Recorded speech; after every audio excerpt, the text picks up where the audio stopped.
All right, all right. Hello, hello, testing, testing. Okay, it looks like, yes. All right, it looks like, okay, good. All right, is that good? That's good. That's right in the middle of the, okay. Okay, there we go. Now I'm going to go.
Hello, Accio. Hey, LC.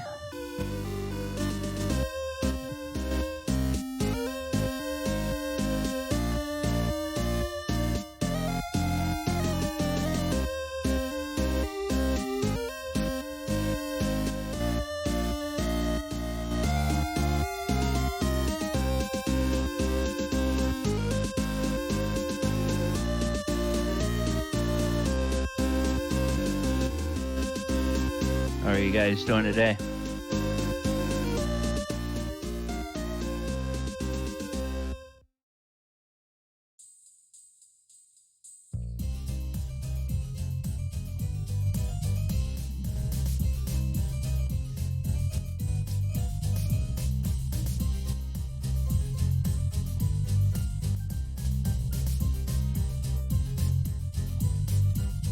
Hey, sorry, I just reconnected because the audio was going all funny.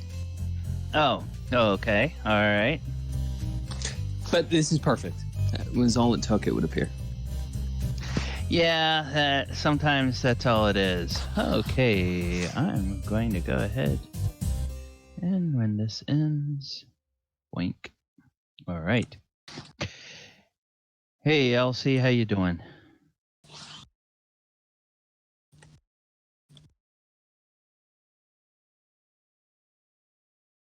I don't know if you're trying to talk, LC, but I'm not hearing you. Yep, still not hearing you. I can see your little light up, but there's no sound. Still nothing.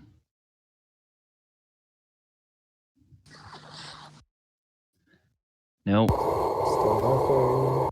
Whoa, okay, we heard a bunch of hiss, but not you. Okay, can you give me a second? Oh, okay. We can barely hear Sure. your voice now, but there's a lot of background noise.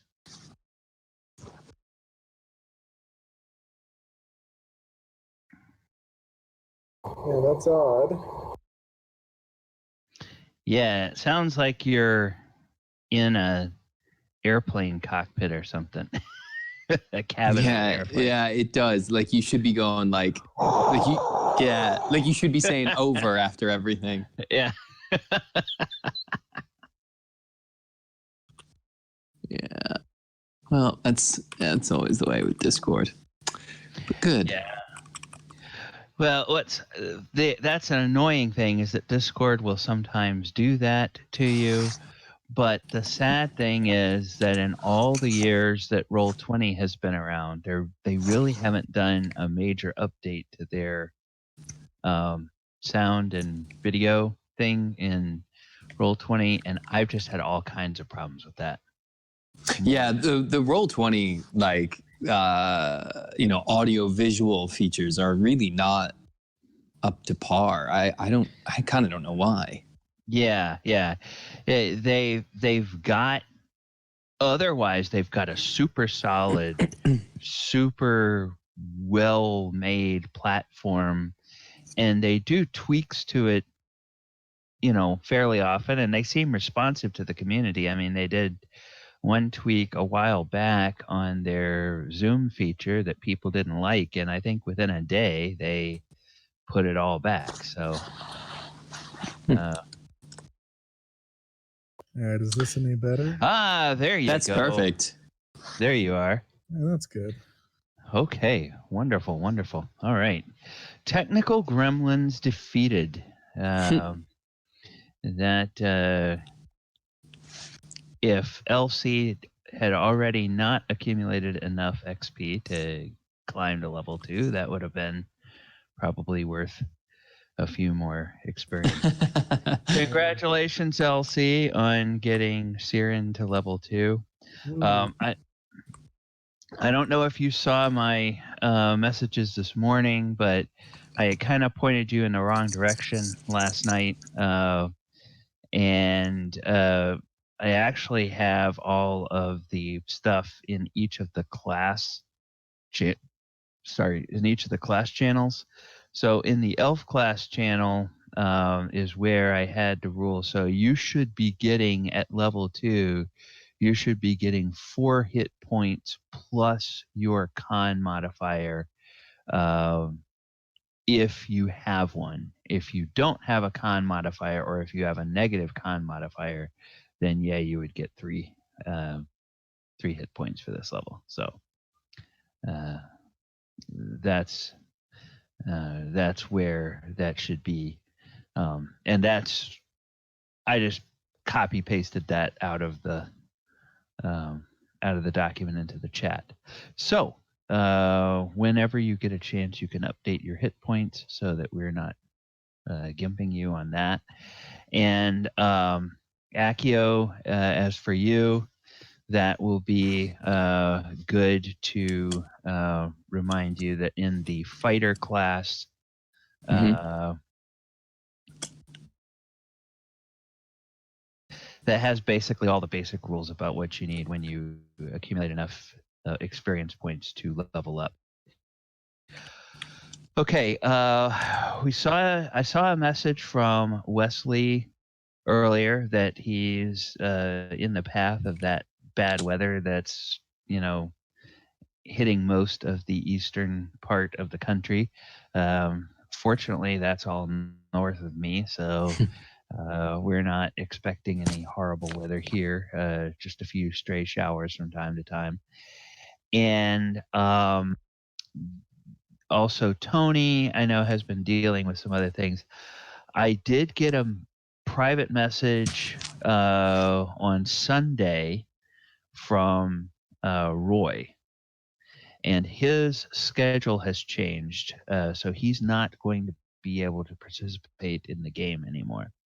So we will no longer have Devlin, which means that we do have an opening for a rogue, or a thief, as it is in this edition. When we get back Tony and Wesley at full strength, we'll have 4 full-time party members. And first edition can easily handle a party of 5 or 6. As a DM, I've run games with up to 7 players, and it's okay.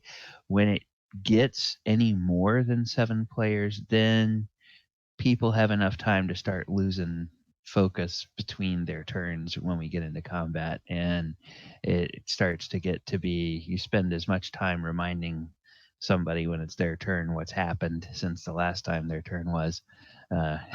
So 7 is usually like my cutoff for players, but we're definitely still recruiting. So if you guys are having fun, and if you know of anybody that might want to join us, please let them know. All right. With that, we'll go ahead and get started. Welcome, everybody, to the History of D&D. I am DM Galabond, and I'm joined today, at least for the start of the session, by Accio playing Omu, and by LC playing Siren. LC, you did hit 2nd level. So tell us a little bit about what you gained at 2nd level for Siren before we actually start the game. It's nothing too much. At level 2, I get 3 additional hit points, bringing my mighty 5 to an even mightier 8. As well as I get a 2nd spell slot, or what they're called. Yeah, spell slots. And that's about it. Okay. All right. So now you can cast 2 spells. Now, in this edition of the game, and the rules as written, you guys are probably aware I do some things differently homebrew than the rules as written. In this particular game, or in this edition of the game, they envisioned that you would have a Rocky style training montage every time you gained enough experience for a level. So you would go off, have your adventures, you'd get your XP, and as long as you were on that adventure, you would always stay the same level you were when you left town. And then when you got back, you would go through your Rocky style training montage. The music would play in the background, and you would level up to the next level. Now, I like to borrow from future editions, which says that okay, when you take either a short rest or a long rest, you can level up during that period, and you don't have to drop everything you're doing, run back to town, level up, and then come back and continue the adventure. I mean, it's bad enough that you have to you can only heal naturally 1 hit point worth of healing overnight, every night. And that you have to you can't do that unless somebody has a healing spell or you burn a potion to gain hit points, or if somebody has the healing skill and will use that on you. So today, just to recap where we were last time, you guys had just discovered, and I'll move the map to show us where we are. You all had just discovered the area that has the Gnolls in it. Where is that? Here we go. So you had just discovered these Gnolls, and I will go ahead and I will put Devlin over on the GM layer since he is not with us. Your men-at-arms who are with you, both Gowis and Aethert, they were coming up here. We will say that for now, Sylvia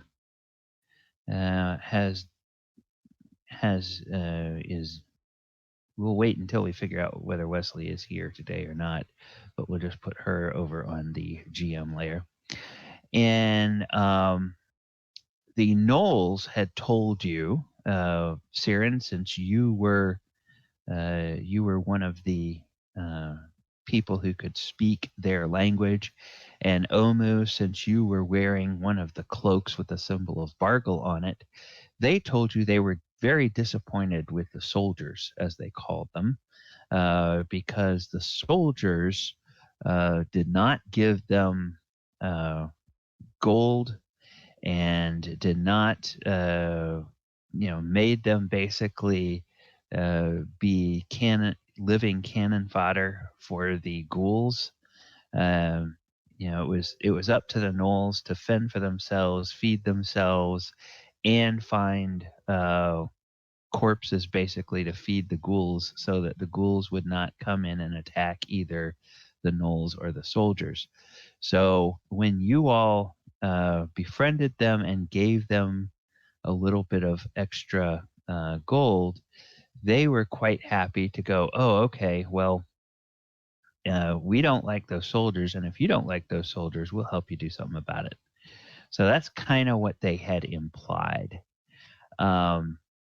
And you are there talking to those Gnolls, so we will go ahead and pick up with that. So Siren, Omu, what are you guys thinking about the Gnolls, and also taking into account that Sylvia seems to be a little bit being sickened by something in here, and Devlin kind of is coming down with something that's here.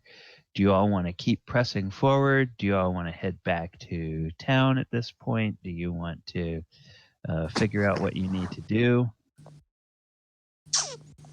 I'm inclined to head back to town. Weren't the merchants and the and some of our men-at-arms going to come back with a few just mounts? Well, because they escorted those gnomes and civilians back. Yeah, the merchants were going to go to town, and they had told you that when they get back to Hosland, which is the city that they are from, that they would send gold as a way to thank you all for their rescue.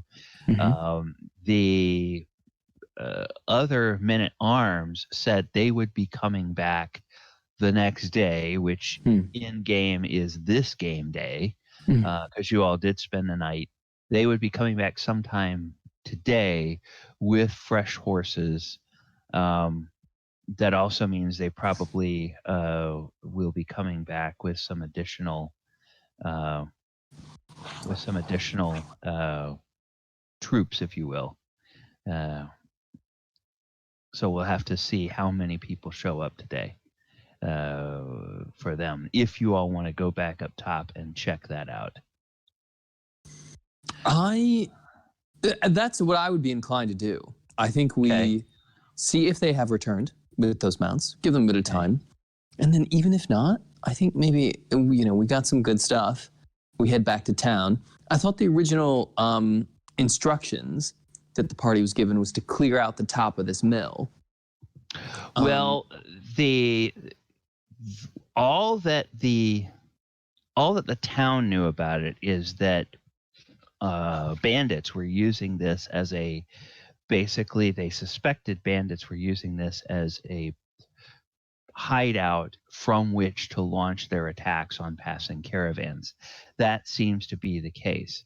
They had indicated to the party that if they were successful in driving off the bandits, they might, the town leaders might well indeed be willing to offer the party the deed to the place, so that they could basically use it as their, start building it up as their own party stronghold, if you will, or as a base of operations. Now, once the party realized, there's a basement, and there are creatures down in that basement, they, to varying degrees of with varying degrees of speed, they wanted to, let's just clear out the whole place and get rid of everything that's here and secure it so we can start taking this over. Now, they probably didn't expect to find a whole bunch of ghouls, a whole bunch of gnolls, a whole bunch of soldiers. So the calculations of how quickly you want to do things, that's all up to you guys as players. If the Gnolls sense that you're a little hesitant about taking on the soldiers, the Gnolls will say, "Well, you not give us gold and you not make us fight ghouls, we can leave." So that sounds fair. Okay. I mean, gosh, it's tough because they are a real asset, the Gnolls, but at the same time, they're really they're kind of a double-edged sword. Like, you know what I mean? I almost. Well, also it's 9 Gnolls against 30 soldiers. I don't think it's enough to cut. Yeah. Yeah, I guess. And so they. Well, maybe we let them leave. I don't think the morale is going to be great if we try and use them against the ghouls, even. The ghouls are dead. Yeah, all of the ghouls are dead. Do we have to clear out more further down, or? There's a passage that leads miles and miles away, so there might be ghouls there, but they don't know of any other ghouls. And they will tell you, and I'm using an orientation. Actually, let me just double check if this map has a legend on it. I don't think this level of the map does. The other level did, and it was kind of a weird orientation. Okay, so on this map, I'm just going to say, like normal, up to the top is north. And by explaining kind of in broken ways that Gnolls do, and Siren being able to speak their language, they will basically tell you that to the east of where you are now is where the soldiers are. There's there's also another way out that leads to a hidden entrance in the woodlands to the east. So it's kind of a tunnel that goes out, and there's a hidden entrance there, and that you can get in and out of the place from that way. They tell you that down to your south, there's actually a natural well, but they warn you that there's monsters that live in the well. You can get water, but you have to poke the water with a big stick to keep the monsters away while you get water. They don't know what kind of monster it is. Well, the leader of the Gnoll band, as it stands today, the leader of the Gnoll band is a fellow by the name of, he announces his name as Unrock Soil Grinder. And Unrock says that the last member of the Gnolls who went down there was someone named Uldak, and Uldak never came back. They only found one of his arms that looked like it had been kind of bitten off at the shoulder. So they don't know what the monster is, but it can apparently take a gnoll by itself. So it must be unpleasant, at least. All right. But other than the well monsters and the soldiers, there's nobody else here. They have heard the soldiers talk about new friends in the north, but they don't know who those new friends are. And they've never seen them. They tell you that there's two ways out back up to the main level that they know from here. Now you all know one way out because it's the way you came down. But they say they know two ways back up to the main level from this point. That don't include that out east.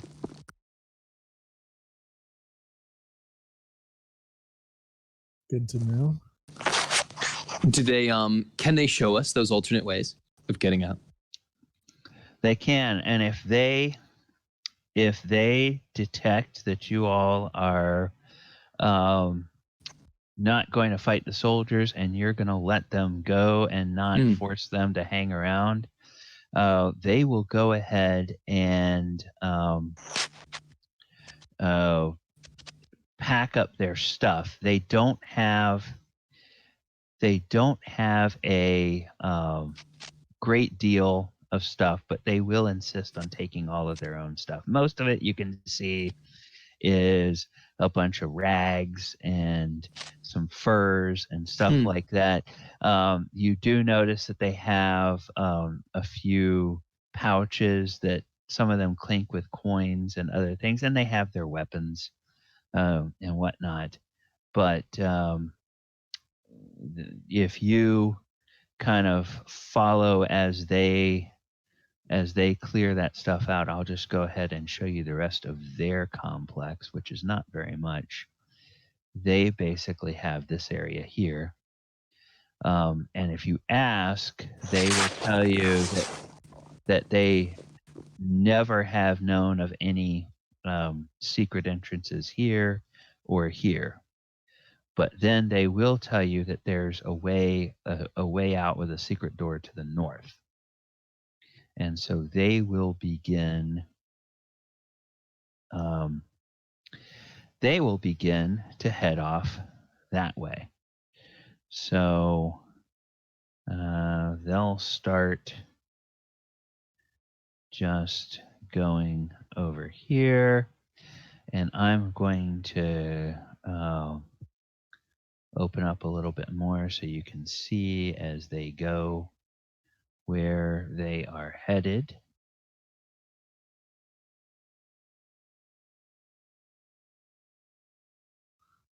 Okay. They're going to head up there, and they're also going to head up there.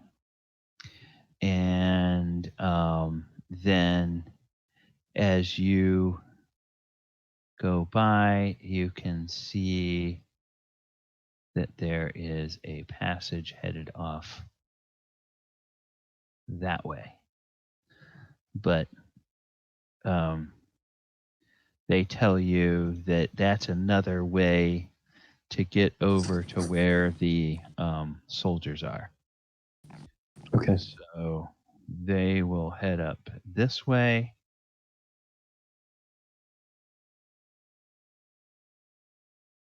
All right. And they will all begin to follow.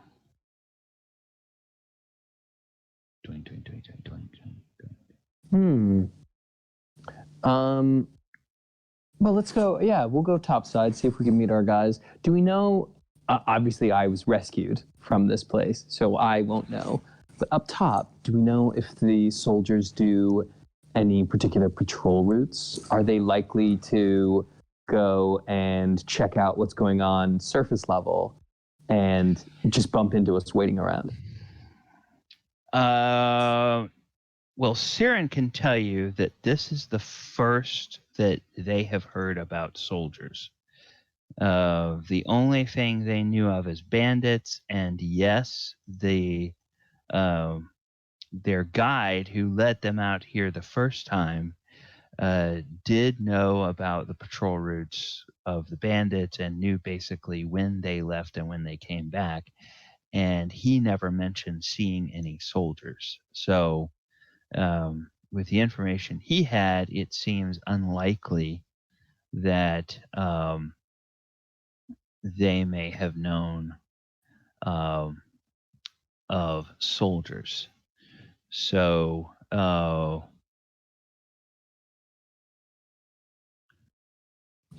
so what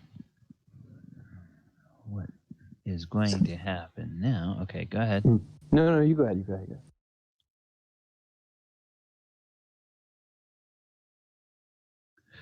All right.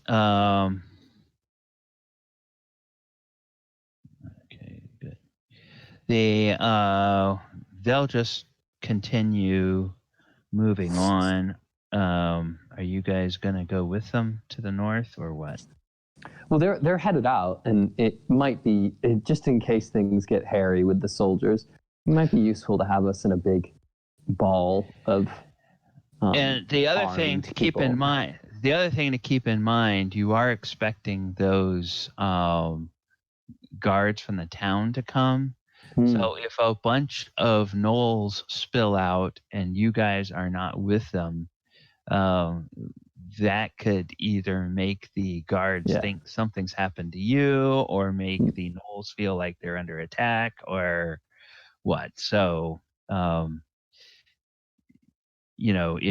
if you don't want them to go that way, it would be good to let them know to go with you a different way. But if you do want them to go that way, then probably following them would be helpful to avoid confusion. A potential confusion on their part. Yeah, let's just go with them. Okay, so I'm just going to recenter our view a little bit over here so that you can see. And I'm showing you areas you haven't been to yet. just to kind of let you know the direction that they're headed. But Siren, as you start, as they start telling you about these stairs up, you get a sneaking suspicion that you have an idea where that will lead. And in fact, as you can see, they're actually headed to the opposite side of that ogre's lair from where you guys were. So apparently there's another secret door that you all were not able to find over there. And Omo, I'll just go ahead and drag you up here so you're with the rest of the group, unless there's some reason you wanted to stay. No, not at all. As long as Okay. Aether and our guys are coming along. Yeah, they are. Okay, Siren, before you get too far, and Omo, when you get about there, give me an intelligence check. I think I want to double check. Okay, I don't think this is my forte, but I'm going to do my best. Got an okay chance. I think. Double check what Nice. your Oh, buddy. If only it wasn't 1E. Yeah. Okay. LC, you really nailed that. As you get not quite to where you're shown on the map at this point, but as you pass by this area here, you think you hear a noise coming from down this corridor. It sounds like some weapons being drawn, and whatnot.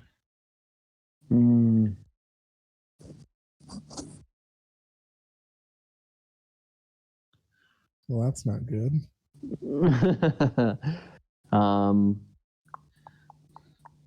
And I think, Siren, you're the one that speaks Gnolls, so I don't know if you want to say anything to your, at least, frenemies, maybe? Allies of convenience, I believe. Yeah, sort of the theory of the enemy of my enemy may not be my friend, but he probably won't eat me today. Yeah, probably. Just tomorrow. Yeah. Yeah. Yeah, I'll tell the Gnolls that. I'll ask them, is it normal for. Do the soldiers tearing down there, or is it abnormal to hear weapons being drawn? And they say, oh, probably soldiers. We can kill some. And they all draw their weapons and take defensive positions. And as they do, you see boiling out of here come not one, not two, not three, not four, but a total of 5 hobgoblins. Oh, I thought those were bugbears. I was really. Oh no! They are. They are Oh, bugbears. good. I'm sorry. Oh, we're screwed then. Okay. So, there's a number of bugbears that are there, and you get the sense that maybe this is the new friends that the soldiers had, that the Gnolls were talking about, because they all are dressed in black, and they have on their the breast of their armor, they have the Bargle symbol on there. So they apparently are part of that, and they sneer and they are definitely going to move to attack. So, here's what I am going to do. I am going to put all of the Gnolls and all of the Bugbears on a single initiative, and I'm going to put you guys and your guards on the initiative as well. I am also going to say that since the Bugbears, or since the Gnolls had gotten up there, they have actually opened that secret door so that you guys now can tell where that secret door is that leads into the ogre level. So you don't, if it turns into a situation where you guys feel like you have to flee for your lives, then you don't have to spend time trying to look for that stupid door. You figure out where it is. So let me make sure that our turn order is empty. So you guys can go ahead and remember, click on your token and then roll your initiative. And let me roll the... Okay. Oh no. Unless, is that my initiative roll, or is that you just adding me to it? That is your initiative roll. Yeah, it is. Okay. And I have -1 modifier to dex. Bye bye, Omu. What is your actual dex score? My actual dex score, I think, is it's really not good. I think it's like 7. I'm just gonna confirm. Yeah, it's 7. Okay. All right. So we will add a turn for the Gnolls. We will add turns for these guys, and we will add a turn for the Bugbears. Okay. So let's hope that the Gnolls go before the Bugbears. So I'm gonna do this. No.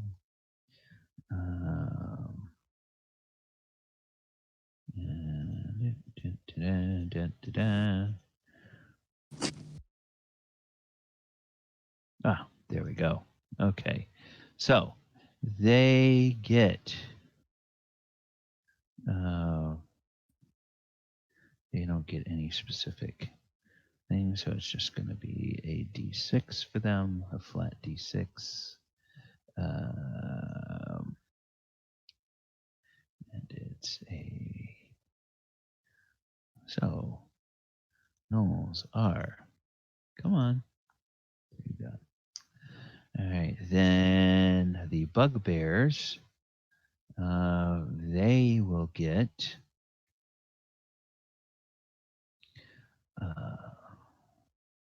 open that a second time. And I want to say Bugbear. Okay, and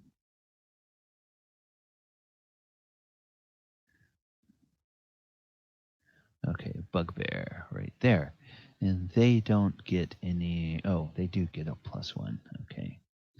So they get a D6 +1 on their initiative.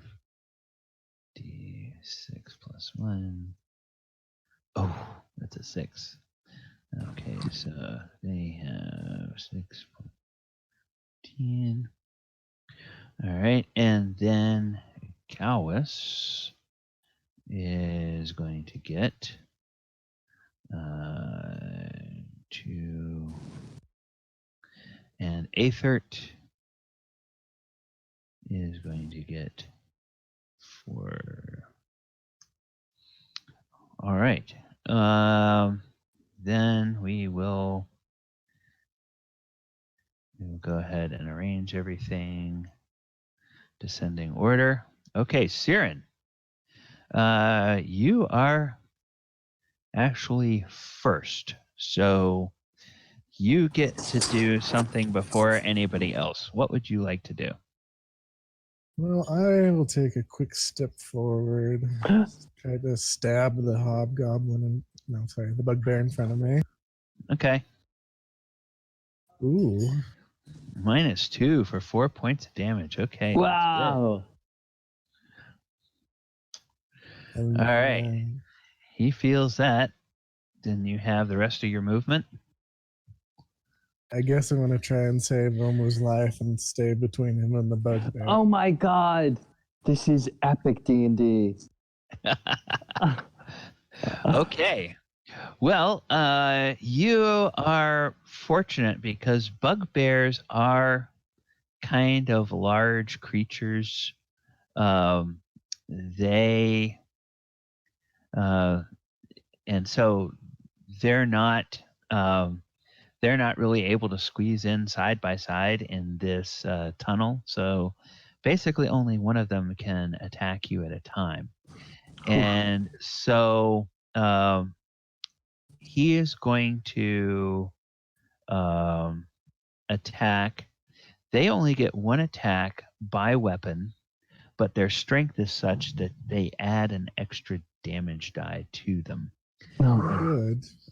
These particular bugbears are armed with. What the hell do they arm with? Okay, they're armed with. Oh,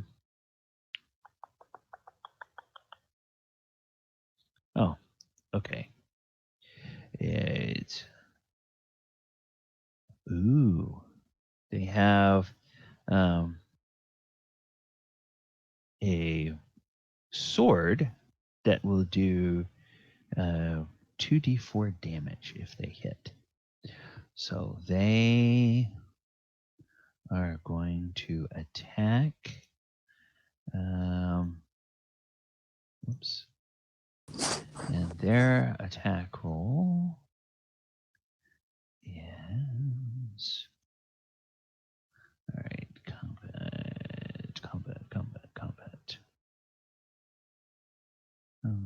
the attack roll. All right, for the monsters, their THAC0 is 16. So let's see what they hit with their attack roll. That's a little too low for my liking. Yeah. 1d20.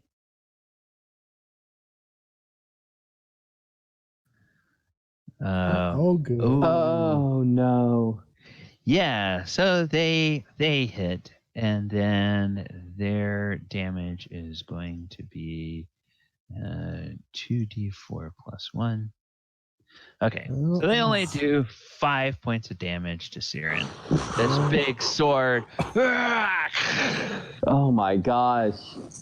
Well, I think that's exactly enough unless did I get my full hit points when I leveled up, or was I just still at what I was before? Yeah, we'll say that you guys, that talking to your Gnoll friends counted as a rest, basically, a short rest while you were discussing with them because there was no combat. So you would be at your 8 -5, so now you should be at 3. All right. At this point. That would have killed me if I hadn't. Yeah, and that's basically all that the bugbears can do. Aethert is going to 5, 10, 15, 20.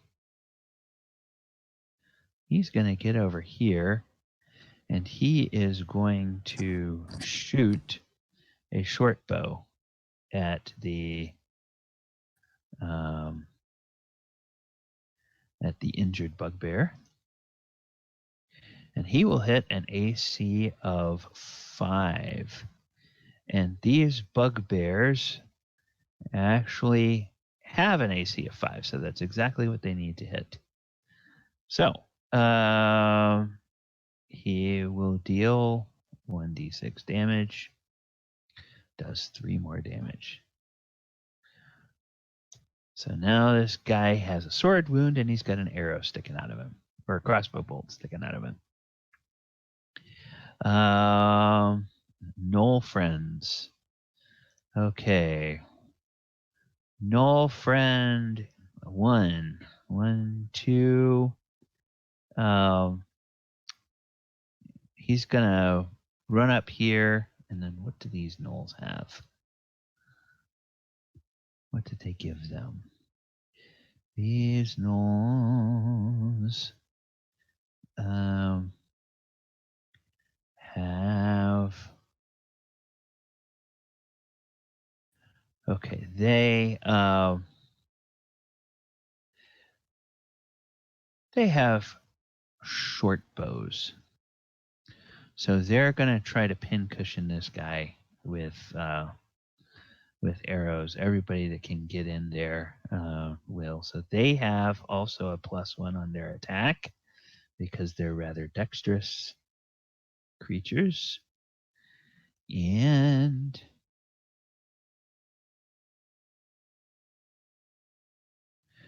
they are 2 hit dice monsters. Oh, well, that's not going to hit anything. So then he'll duck back out of the way. That's 1, 2, let's see, 3. I'm going to say a total of 4.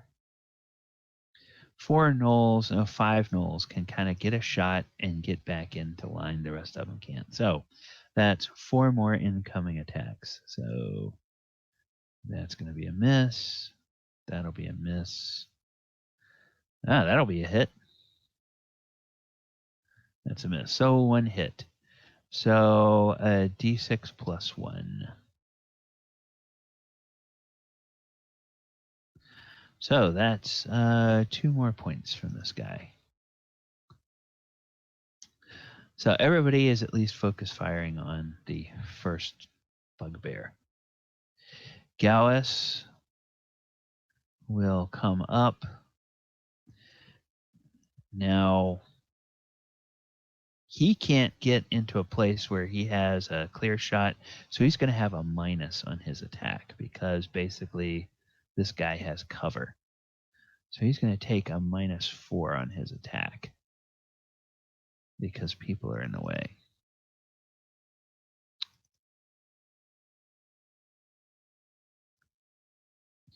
Uh, 13, 19 minus 13. That hits an armor class 6. Unfortunately, that's going to miss. If he didn't have that thing. And Omu, you are up. What would you like to do? Okay. I would like to. Honestly, I want to move forward, and I want to try and attack the. Well, it is a bugbear, isn't it? I want to try and attack the bugbear that hit Siren. Okay. And I want to say, and is there room for me to do that as well? Yeah. I say you can move into your ally's space to attack, but then you can't end your You can't remain there. Okay, fine. Yeah. Then I would like to move forward and attack and maybe say I never thought I would die fighting side by side with an elf. AC 15 probably doesn't hit. I'm going to try and bump it with my shield. And a 14 will also miss. Okay. And, well, that was a little prophetic then, that we will die. Well, maybe not. Siren, we're back to you. You know what? Right. Why don't we move back behind these gnolls, both of us, Siren? I mean, I'd like to, but one of the guards is in attacking distance. Well, you guys can tell your guards. It's a free action to tell your guards. If you have strategic ideas. Yeah. Let's. All right. Well, A30, it would be nice if you backed up a bit after this. It would be helpful. But I'll stand my ground and try to spear the bugbear in front of me. Wow. Oh my gosh. 7 points. Okay. Excellent You work. jam this guy with a spear, dealing a mighty 7 points. How would you like to kill this? Yeah. Wow. I guess I'll try to skewer it straight through the chest, I suppose, straight through the heart. I don't know. Okay. Awesome. Yeah, they're wearing just kind of leather type armor. They've got actually it kind of looks piecemeal. They've got kind of tough hides that they have. So most of their armor comes from probably natural armor. So he's at -2. Drop him on the ground, and I am going to leave him there kind of as an obstacle for his allies. What would you like to do now that one has dropped? Are you going to hang out? Or are you going to, now that you've told Aethert the plan, are you going to fall back? Well, I'm going to stay where I am. I'm going to Okay. heroically guard Aether. Okay. Wow. All I'll right. probably die. I mean, it will be, if you survive, this will be a very brave and valiant, story to tell. Okay. If Well- anyone's lived to tell it. If anyone, the Gnolls will talk about it. Yeah. Okay. So this guy, he's gonna come over here, kind of stand, sort of on his. Whoops. That wasn't what I wanted to do.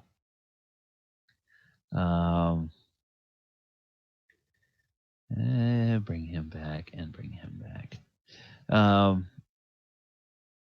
Sort of on next to his buddy there, and he will try to attack.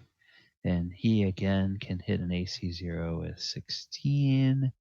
So his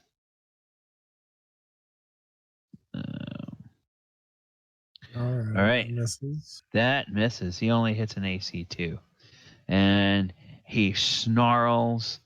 And you don't speak Goblin, do you?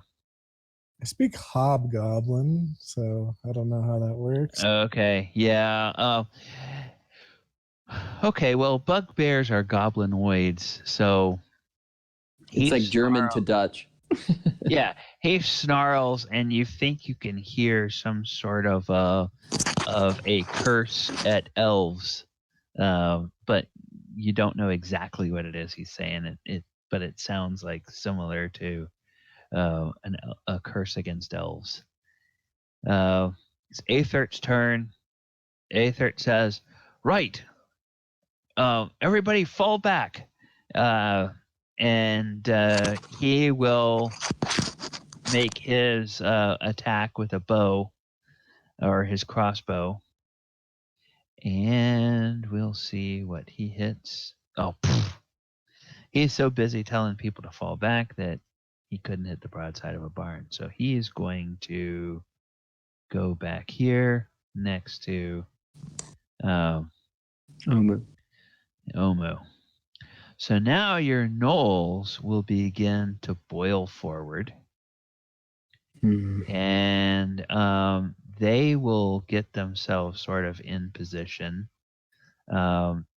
There's 1, 2, 3. I'm going to say 4, 5. This time I'll say there's 6 of them that can get into a position to take an attack. So we'll see if any of them hit armor class 5. Now they are. They are 2 hit dice creatures. So they have an 18 to hit armor class 5. So let's see. So 1, 2, 3, 4, 5, 6. So that's definitely 2 hits. 3 hits. Okay. So 3 hits against them, and they're going to focus fire at first on this guy. And this is a d6 plus 1 damage. 3 and 4 is 7. And then 2, they deal 9 damage to this guy. So after he gets cushioned with arrows, he is now bloodied. All right. I should have said that before Siren's final hit, that other bugbear was bloodied, but I didn't have it. I forgot to mention that. All right. So Gowis is up, and Gowis is going to move over here. He can actually move into his ally's space to take a shot, so he won't be blocked. He will go ahead and attack that guy. D20. That's a hit, and he deals 1 point of damage. All right. No, 1 is better than none. All right. So that bugbear is hurt. Omu, you are up. Okay. Let's see if Omu can be of a little more value. Is there room for me to get into that spot? It's just between that knoll and that bugbear. Yeah, sure. Okay. Okay, let me see what I can do. And then I'm just gonna try and go for him again. I don't actually have bad modifiers in melee. I just wasn't rolling great. Let's see what I can do this time around. AC 16, and let's try and bump him with the shield. AC 15. I'm just digital dice are not your friend today. They really aren't. That was 1 and 2. Gosh. All right, and then I am gonna move. Let me move here so that Siren, if you are like, look, I'm ready to check out, you can then get where Omu just was. Sound fair? Sure. All right, and then Okay. That's all I can do, really. By the way, Siren, when you killed that one bugbear, the Gnolls sent up a shout of glee. Wow.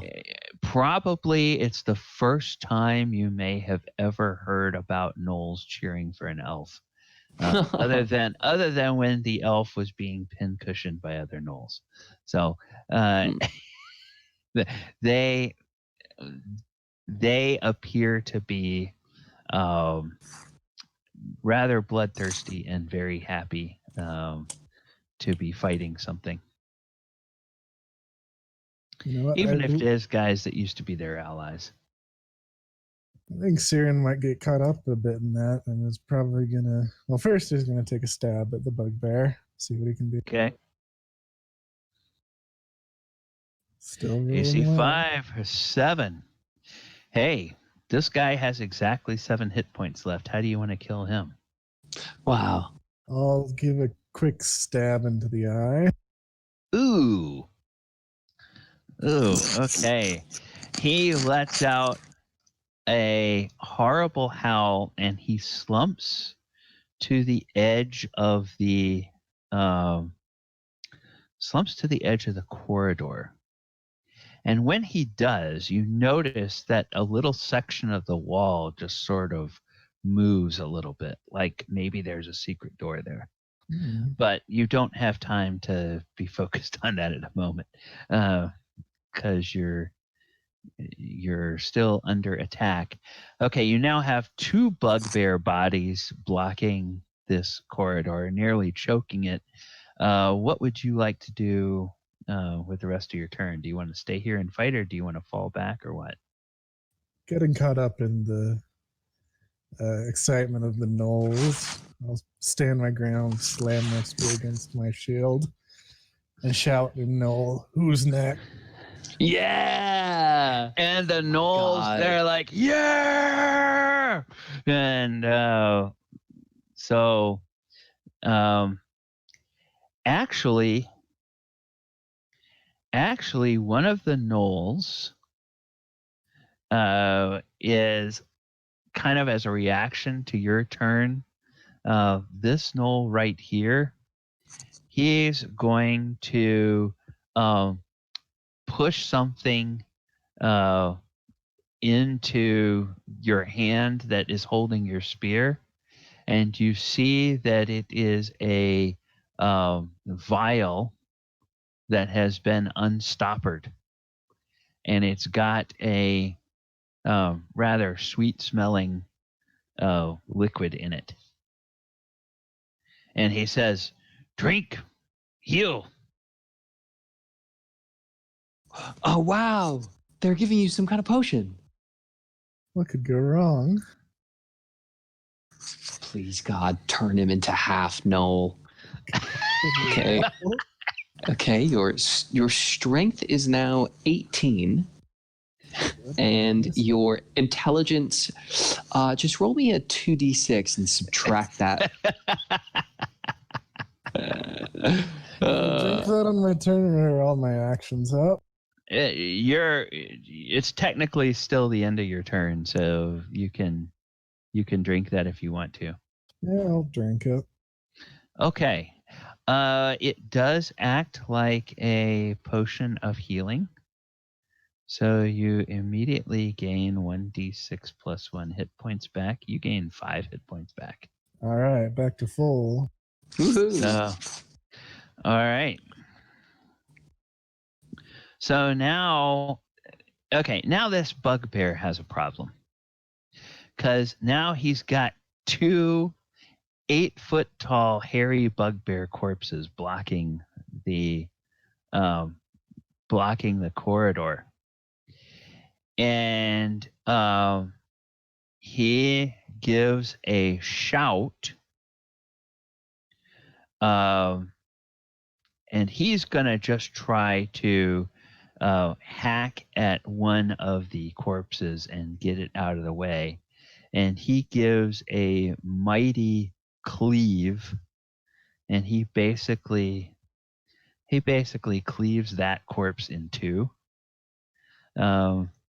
And then he moves up, and in response to his shout, this Bugbear gives a yell and starts tearing off this way. And in response to his yell, you can hear at least one other Bugbear voice echoing back in response. You also hear what sound like some human voices yelling in response to that. So it sounds like there's probably at least one more Bugbear, and that Bugbear has alerted the soldiers, and now that they hear the cries of this one, they are aware that they are under attack. So, but he takes his attack. Those guys move. They can't really. Oh yeah, this guy can get in here. He'll take an attack at you. All right. I don't want to be too easy on everybody. Whoops. That was a mistake. Oh, fiddle faddle.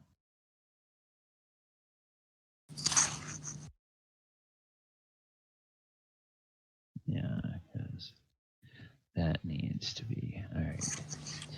So that guy is going to attack you, and he will deal 1d20 plus. Oh, he missed. So he was going to have to wake up a lot earlier to hit Siren with a 4. Yep. Aethert, Wow, Aethert is rather emboldened. So Aethert is going to move down, take a shot at the bugbear, and move back. And that will be a normal attack roll for him. That's a miss. The Gnolls. Okay. Now, the guy that healed you pushes over here, and he is going to savagely attack this bugbear with a sword before withdrawing, because he sees you having so much success in melee. He thinks maybe that's what they need to do, is get into melee with these guys. And that didn't work. So then he will back off, and there's another, I want to say there's another 6. No, there's only another 5, because that's too much congestion. There's another 5 that can get into position to shoot. So there, 1, 2, 3, 4, 5. So 4 hits this time. So let's see, total damage 4d6. No, that's wrong.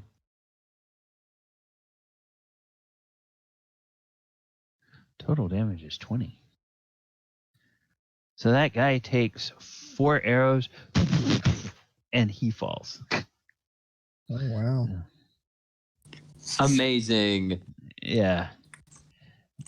Did And this campaign just become about being a Gnoll Lord? And Lord then of the Gnolls cheer again. Yes. And now they're cheering for their own warriors. Nice. And Gauss, what is Gauss gonna do? Well, Gauss is gonna try to shoot at this guy, but there's so many people in the way, he's gonna get a -4 on that. So D20. Yeah, that's a miss. And Omu, you got 3 one hacked up and 2 other bugbear corpses in the hallway there with you. What are you going to try to do? I'm going to try and move in. If I can actually will I have the distance there to get in and get? Okay, it'll be 5-10 to get here, 15-20 to get across this corpse, and then 30 would put you there. So you could get there, but you may not then be able to get back out. Yeah.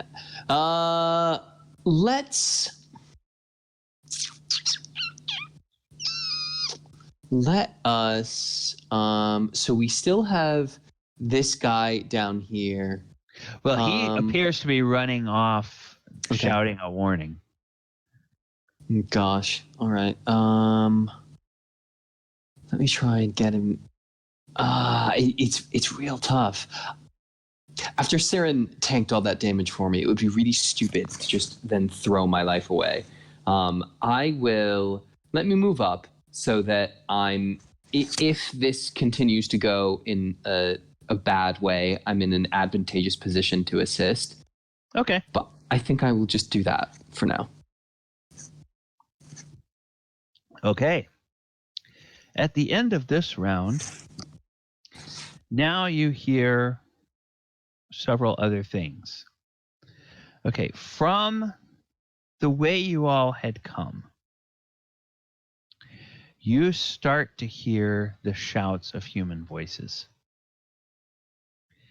And they do not sound like your friends. They sound like they are probably they probably sound like they are not terribly friendly human voices.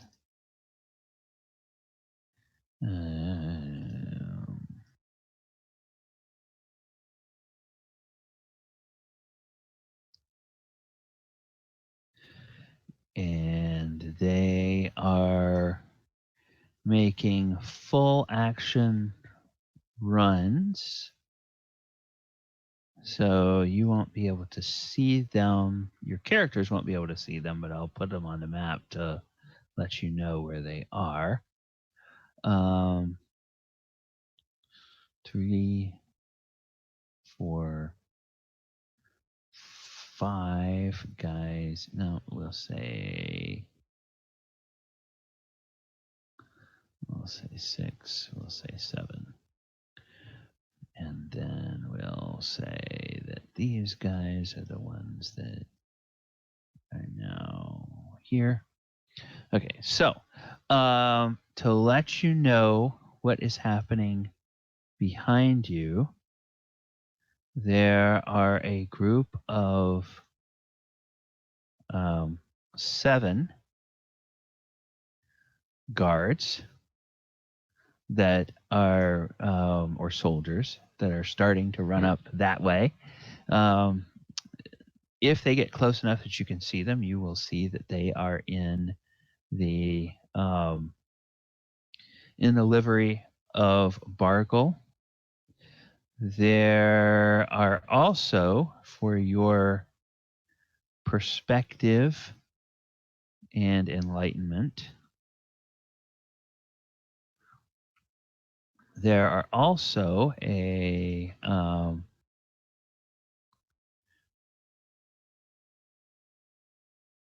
group of guards that are running out of another secret door here in the company of a bugbear.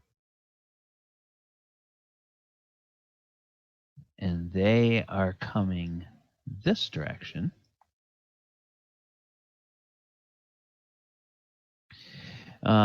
And then there may or may not be other activity with other guards elsewhere in the complex. Yeah, no, So 17 more of them.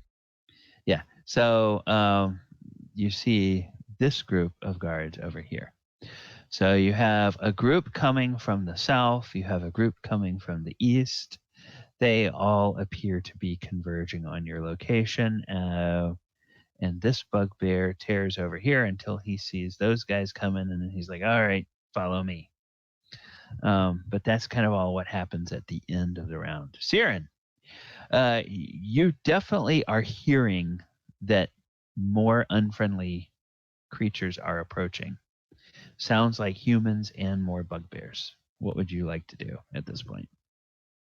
I think Siren is still caught up in the moment, being excited with his bugbear slaughter. How hard is it for me to get past this bugbear pile of corpses? It'll take an extra 5 feet of movement. So to get past this guy, instead of using 5 feet of your movement, it's 10 feet of your movement. So it's 5, 10, and then to get here, we'll use up 15 feet of your movement, basically. All right, shouldn't be too hard. I'll shimmy my way through the pile. Give this bugbear the good news. Okay. He's getting stabbed. Okay. All right. This bugbear, he kind of looks like maybe he was the runt because one hit is enough to bloody him. There's one of the things that I love about the old rules is that in the old rules, they told you to roll hit points for each enemy individually. So in the current rules, to make things easy, they just give a static hit point to your static hit point value to your enemies that you're fighting, so they all have the same number of hit points. In the old rules, every enemy had a different number of hit points. So You have some that have a lot, and this guy apparently doesn't have very much because you stab him and he's already clearly bloodied. And he lets out a howl. Are you going to stay there or are you going to move back I'm across that? sticking my ground. In fact, Okay. I'll slam my shield. Okay. You're all cowards. Can't you face me? Can't you face a simple elf? Oh, dear. Okay. Well, that may work. So he's going to attack you. Oh, is that all he's got? Wow. Oh my god. Wow. He practically drops his weapon, but I'm not running any fumble rules in this game at this point. So he clearly, you have intimidated him.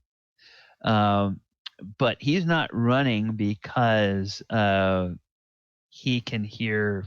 Obviously, he has a lot more backup coming. So, but he's kind of scared right now. Aethert is going to run up. There's fallen bodies, so he can take a shot across those. He is going to yell, "Siren, there's a lot more enemies coming. We got to get out of here." And he's going to shoot. Oh, and he'll get a 20. Nice. All right. And then, he deals 1 point of damage to this bugbear. All right. So that bugbear is really hurting, and then he's going to step back, squeeze himself against that wall. Then your gnoll friends. Okay, your gnolls are kind of emboldened. They're gonna do the same thing. At least there's one guy gonna go up there. There's another guy gonna go up there. There's another guy gonna go up there. Then there. These guys are all going to run now. Not all of them can attack, but so 1, 2, 3, 4, 5, 6, 7 of them are going to try to attack this guy. And so we'll see how many can hit. So 1, 2, 3, 4, 5, 6, 7. So the 19, the 20, and the 15 all hit. So that's 3d6 plus 3. Oh, 13 points of damage. Yeah, that guy goes down in a hail of arrows and blades. And in fact, one of the bugbears, or one of the gnolls that's right next to him, just takes a claw, physically pulls one of the bugbear's eyes out, pops it into his mouth, and starts eating it. What? Hey, they're gnolls. It's what you do. Oh man. Well, it's kind of cool that we have like rabid, savage shock troops now. At least for the moment. Yeah. Well, But, they love Siren.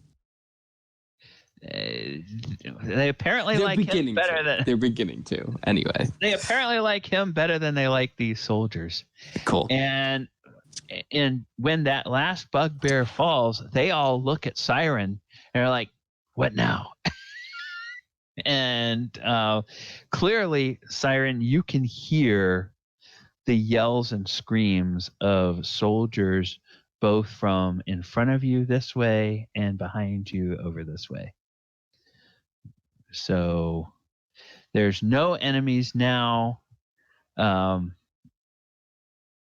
How's Siren feeling? Definitely. I do think Siren wants to stay and fight, but not to be too dumb, I do think he wants to pull back a bit so we don't get flanked from two sides. We take up a position in this hallway over here. Okay. They're like the Gnolls are like, yes, good idea. We defend Den. Smart. And so Aethert and Gowis will take up basically rear guard positions. The 3 of the Gnolls will come down here. 2 of them will form a choke point here. The other 3 will fall back this way. So basically, the Gnolls are essentially setting themselves up to sort of be the, or these 5 are kind of going to try to slow down the, who they now perceive as their enemies. And Omu and Siren, you have a couple of, basically like a free round to get yourselves in position where you want to before the next wave of enemies hits. Well, So go ahead and move yourselves wherever you want to be. Now, Siren, if you are really concerned about your Gnoll friends and you want them to fall back, they probably will if you tell them to, but if you let them stay there and be kind of shock troops, they will probably do that because their bloodlust is up now too. I guess, well, for right now, I do still want to stay and fight, but I kind of want them back a bit further since we're going to get pincered in these 2 hallways here. I don't want to have a single choke point. We can fight. Okay, Omu, you can go ahead and move where you want to move. So we're thinking we're going to keep these Gnolls here, and well, Siren would like to draw them all into this hallway and fight them all in this hallway. He would like to, if they're coming up from the south or they're coming from the east, he wants to funnel them all into that hallway and fight them all there. So he wants you and the Gnolls to fall back towards the other guards. That's basically what he's telling you. Yeah, I think I think then what I would do, there's nothing I really would do this round because there's nothing productive I can do. I just want to remain where I am, ready to, oh no, sorry, you're thinking that as the choke point, the diagonal. Yes. Yeah, then I would kind of move into position then, sorry. That way, at most, we only have to face like 2 guards instead of 4 on 2 guards. Okay. There's like 2 or 3 of them that have decided, just sort of on the spur of the moment, that they are sort of Siren's honor guard. So they're gonna stand between Siren and the enemy if they can, if you'll let them. If you will give them the honor of taking a blade for you, they will do so. They can stand by my side, but I want some of this action. Oh, okay. Well, one of them will now say, okay, this guy here, he'll now say, high right hand. All right. And this is, in fact, the one that earlier identified himself as Unrock. So he is now basically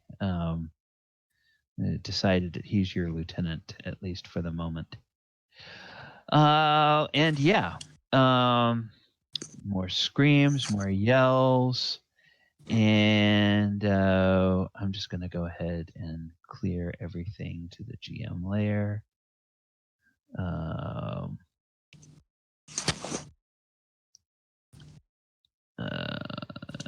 Whoops. Yeah, put this. Actually, I'll move that bugbear over there, and I will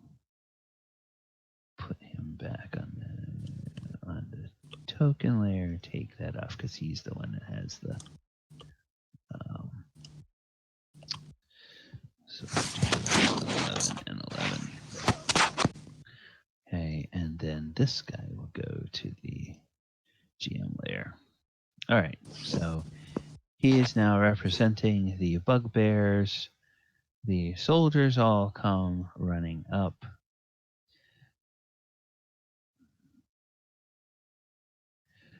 And there's actually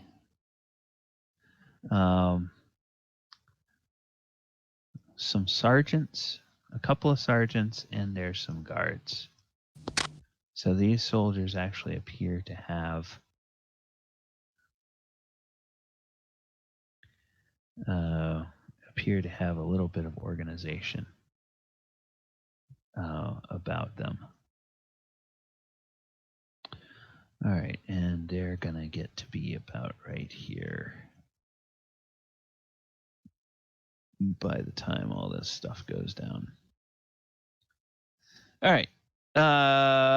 So this guy on the GM layer, Bugbear, sergeant, soldier,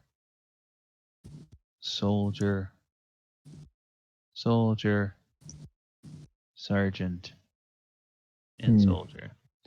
So the sergeants will get a turn.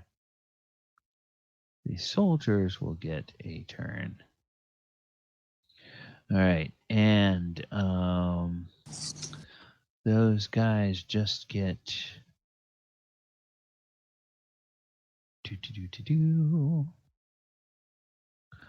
All right,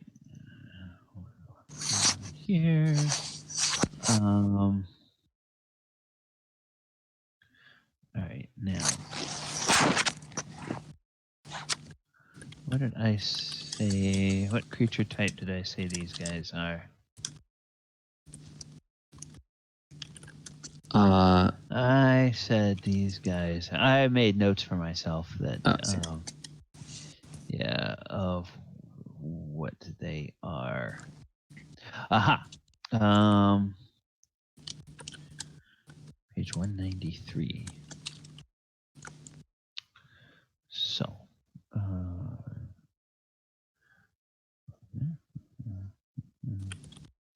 okay, then 193. All right, so that is a. Okay, so he's a brigand basically, and they all have a. The sergeants have a THACO of 18. The guards have a THACO of 19, but they all have a normal initiative. So sergeants get an initiative of 3, and the guards get an initiative of 4.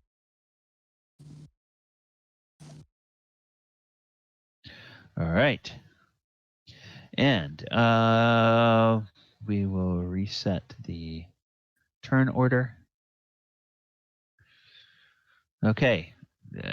Basically a full round elapsed before the battle was re-engaged. And Siren, you're back up again.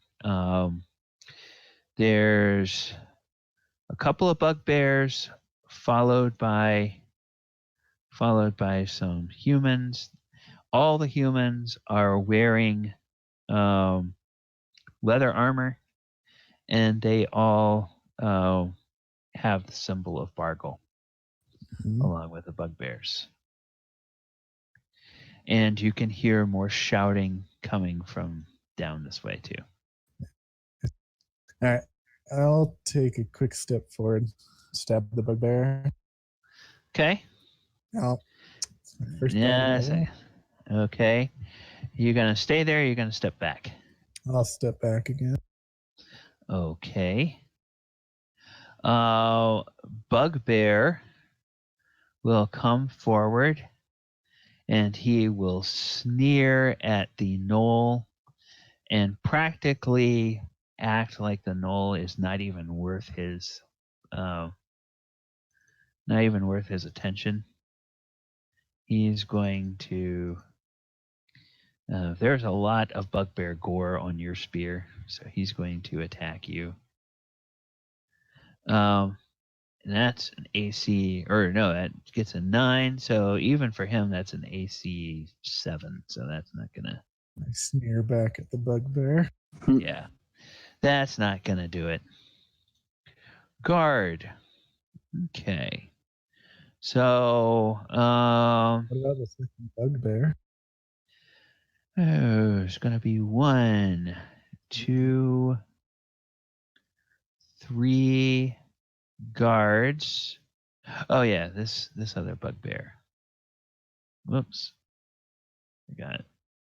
This bugbear is going to attack the gnoll. And what's the gnoll's armor class? Gnoll has an AC of 5, so that's going to miss. So then 1, 2. Well, that worked out well for you guys. 1, 2, 3. There's 4. So there's only 2 guards that can attack without 2 guards that can attack without a penalty. They're going to attack with swords, and they both have to hit the gnoll because they cannot get to you. And they both miss. The rest of the guards, there's 1, 2, 3, 4, 5, 6 guards, will attack with a -4 penalty, shooting, and we'll say that 3 of them shoot at Siren and 3 of them shoot at the gnoll. So 3 shoot at you, Siren. I don't think they can even hit with a -4. They probably can't. But they don't realize that. Yeah, they don't understand game mechanics. The other 3 will attempt to hit the gnoll, and they miss horribly. Aethert is up. Well, Aethert and Gowis, they are basically now stuck with nothing to do because they're too far away to really basically be of any use, other than potentially running up and trying to heal people with a healing check, but or passing out potions. So they're just gonna kind of hang out there. Sergeant, he's just gonna unleash a crossbow, and he's got a -4. Yeah, he's gonna miss. Gnoll. All right. Well, the gnolls are gonna tear. Whoops. Bye. About that. I moved my foot and the microphone pulled out. Support. Okay, everybody can hear me now? Okay. Yeah, I can. Okay, good. Gnoll. One of them gets to attack for free, and he is going to attack the bugbear because that has been so much fun. Whoops. And he misses. The other 1, 2, 3, 4, 5 gnolls that can attack, they're also going to go after the bugbear, but they have a -4.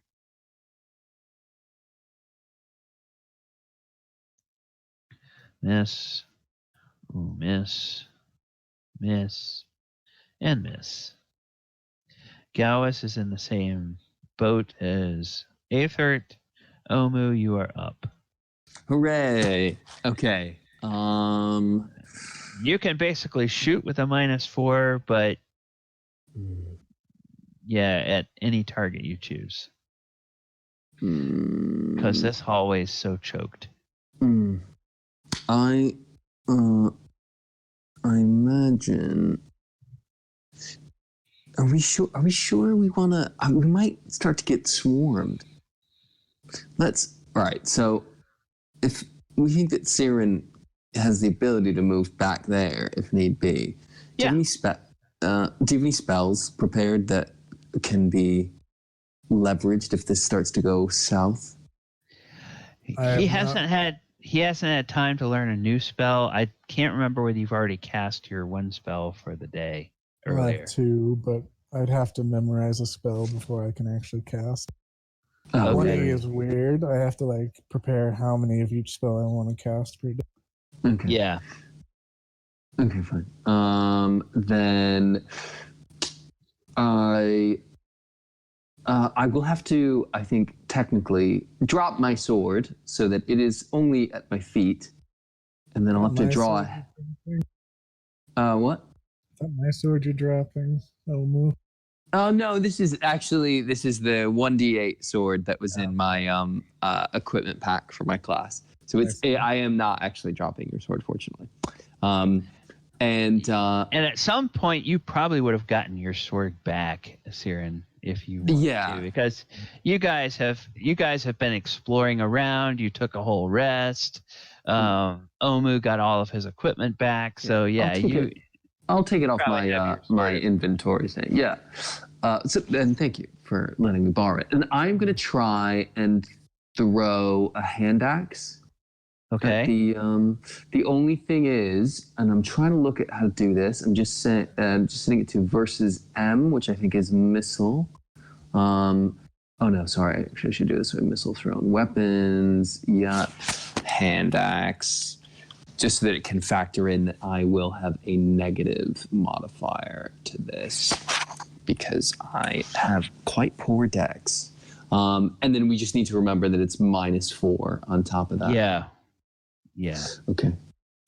Oh no, actually I might be able to put it. No, if I put in magic bonus, it is going to apply that to the damage as well.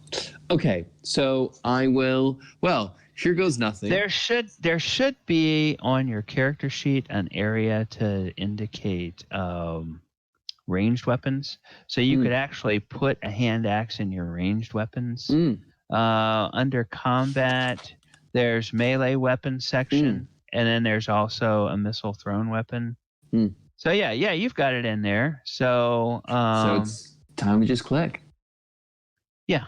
Go ahead and okay, but unfortunately that is -4, isn't it? Yeah, so that's going to hit AC 6, which is just going to miss. Oh, now, no. Who was your target? I'd like to go for the bugbear that is next to my guy. Yeah. It would miss him. That's going to miss because they have an AC 5. All right. It's all right. It was a valiant effort, though. Siren. Oh, yeah. Lots of people coming, and it sounds like there's more voices yet where those came from. So suddenly now this is quite choked. What would you like to do on your turn? I'll be honest, someone will probably have to talk me down at this point because I'm still going to stab. Oh my God. We really should actually get out of here because we officially also... I had been thinking that we had like an ace up the sleeve, that there would be like, okay, well, this is going bad.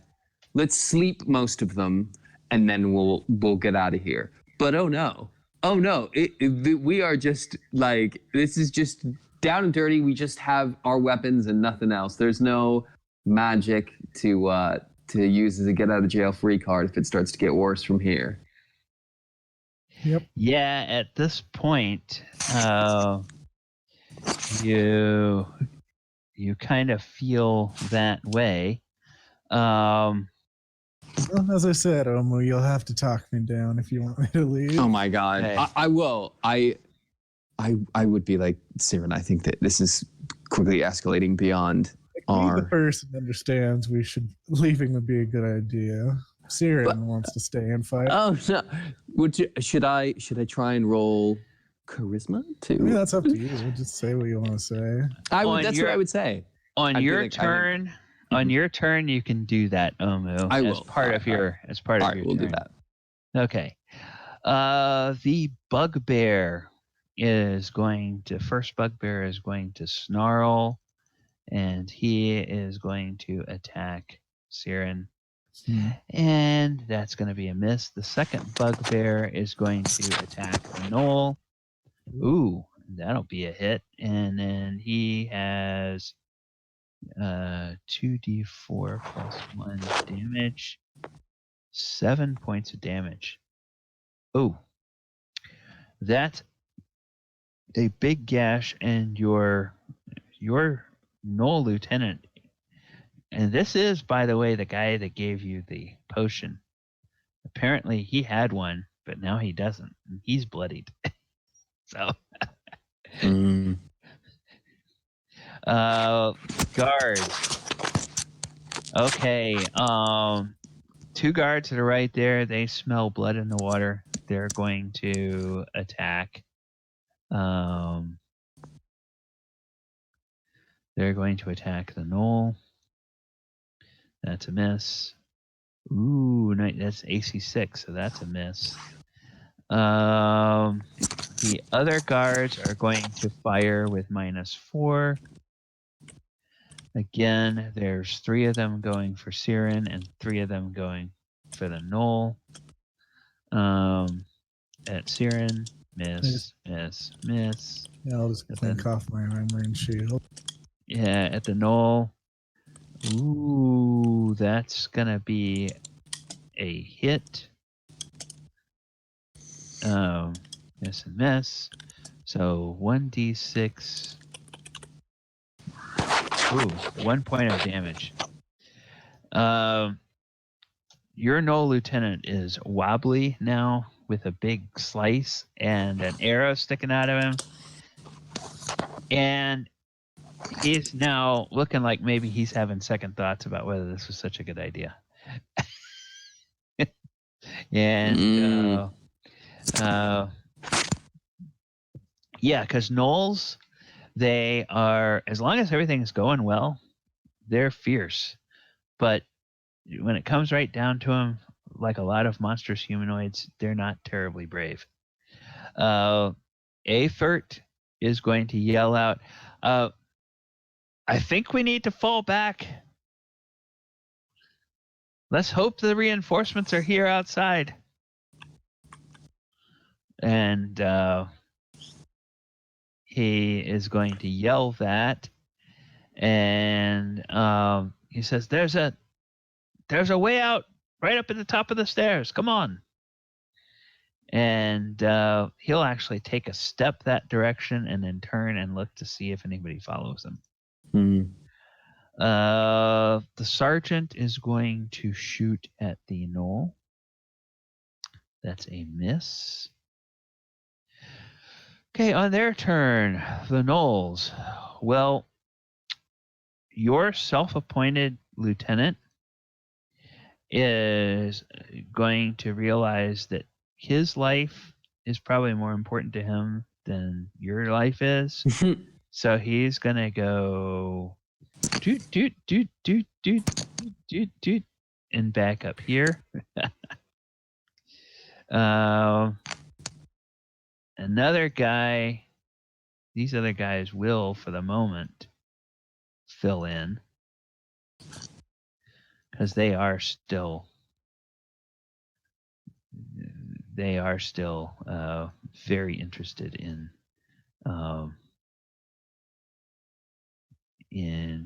getting their pound of flesh. So there's one of them now can attack without with their normal full attack. Ooh, he's gonna hit that. He's gonna attack the one that's been attacking you, Siren. And he is going to deal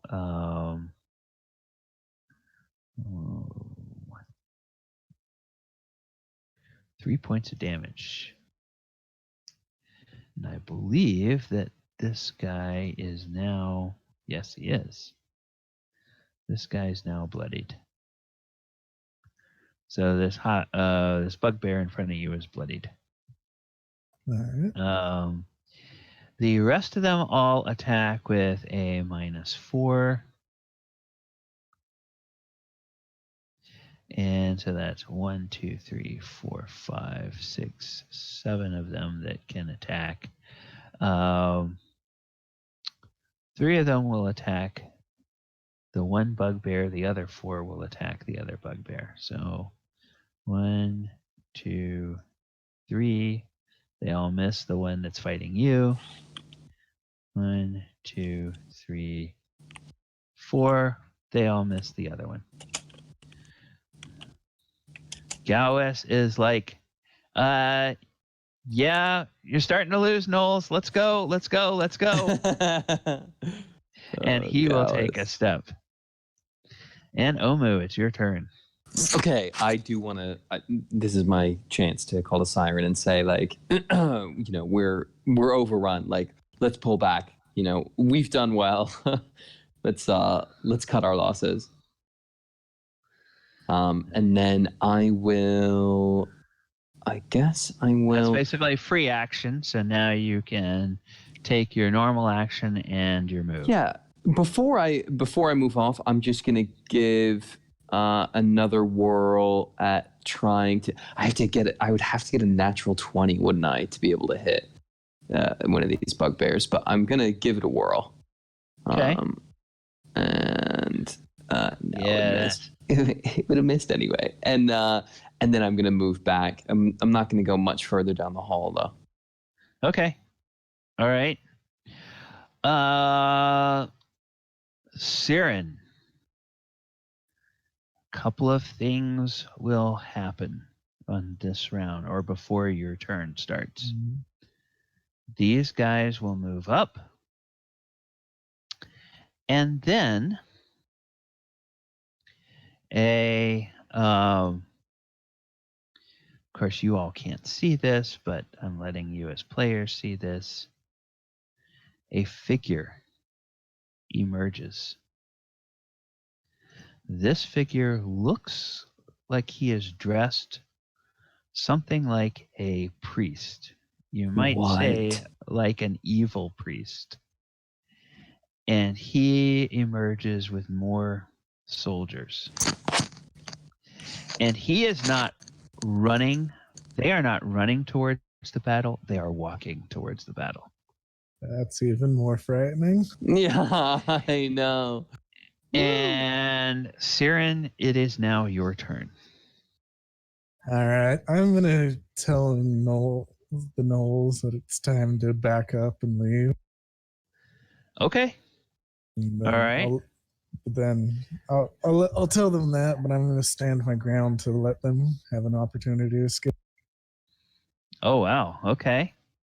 So you're going to attack. That's a free action. You're going to attack I'll attack the guy in front of you. Bloodied bugbear. Okay. All right. Oh, that's a hit. 5 points of damage. How would you like to kill this guy? Oh, wow. Nice. This guy, I'm going to stab him in the shins. And as he's reaching down in pain, I'm going to stab him in the back. Oh, okay. All right. Yes. Well, he doubles over and goes down, and the Gnolls, they acknowledge that you say it's time to fall back, but they cheer all the same. You do have the ability to move, but you said you're going to stand your ground. Stand my ground. Okay, just be sure you don't get yourself surrounded. That's the only thing I'll say. Although, to be honest, the guards aren't too threatening. Okay. Well, not as long as they have bugbear bodies in the way. Yeah. Okay. Other bugbear. He looks at his buddy go down, and then he snarls at you, but he's really ticked off at this Gnoll. He feels almost like it's an affront. Bugbears, in case you guys don't know the lore around bugbears, they're extremely militaristic and they're very lawful and regimented. So about the worst thing that you could do to insult a bugbear is desert. I thought those were hobgoblins. Oh no, you're right. You're right. That bugbears are just big and ragey. Yeah. Okay. Yeah, bugbears just hate everybody. So It's a good he hates philosophy. this. He hates this Gnoll. He's just going to attack him. And that's a miss. Okay. So, guard. Well, one guard will unlimber a sword and clamber over the corpse of this bugbear, and he will take a swipe at you, Siren. Bring it on. And that's a miss. Mm-hmm.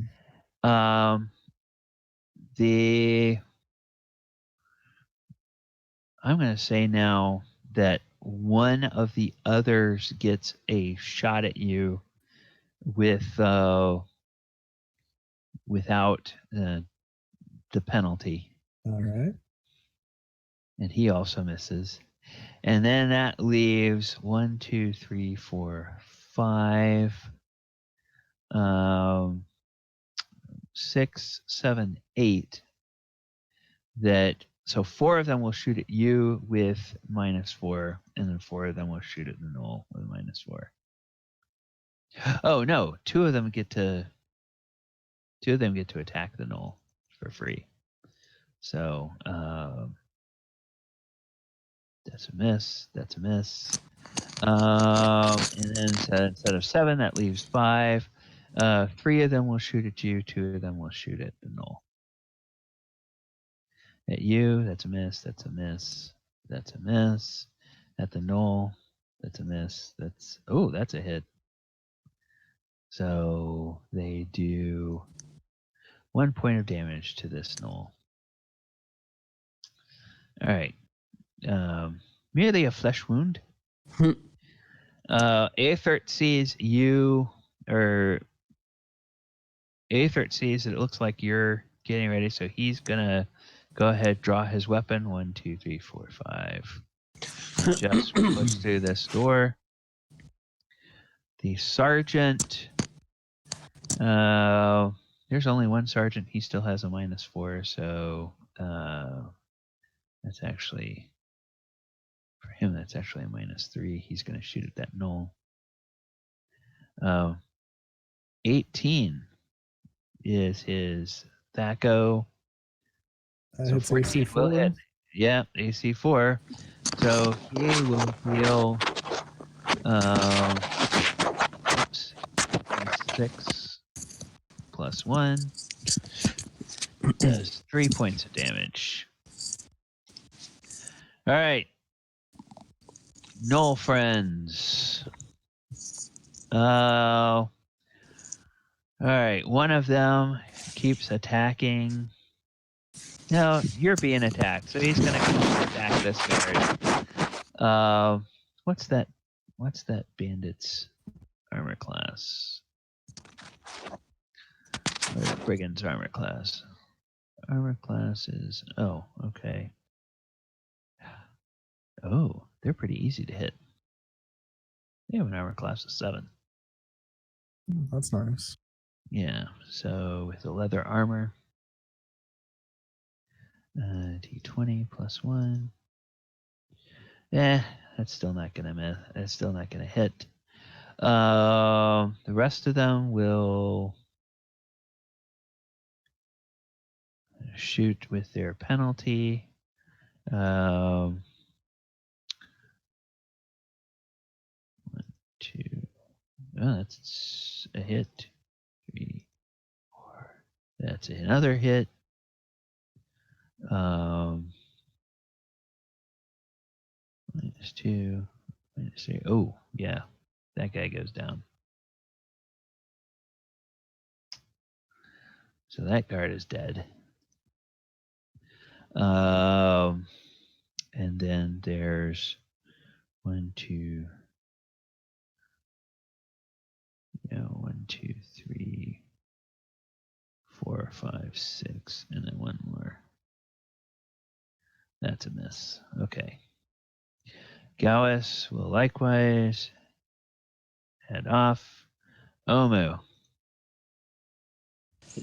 Okay. I do think we should pull back.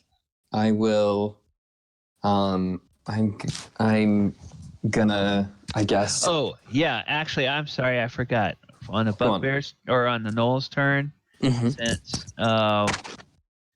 since Siren told them it's time to leave, they're gonna start.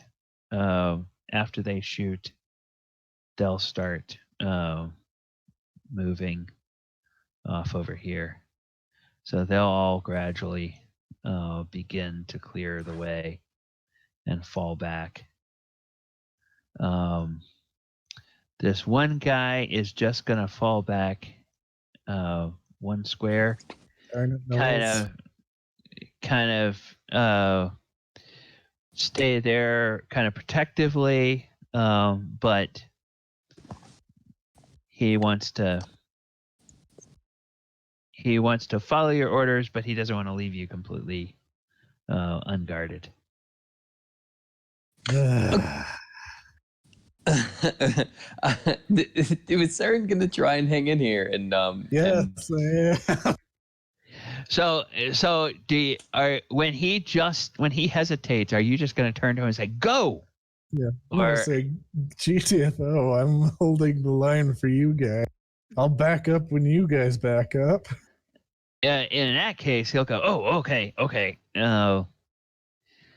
That's clearly unexpected behavior from an elf, but he'll do that.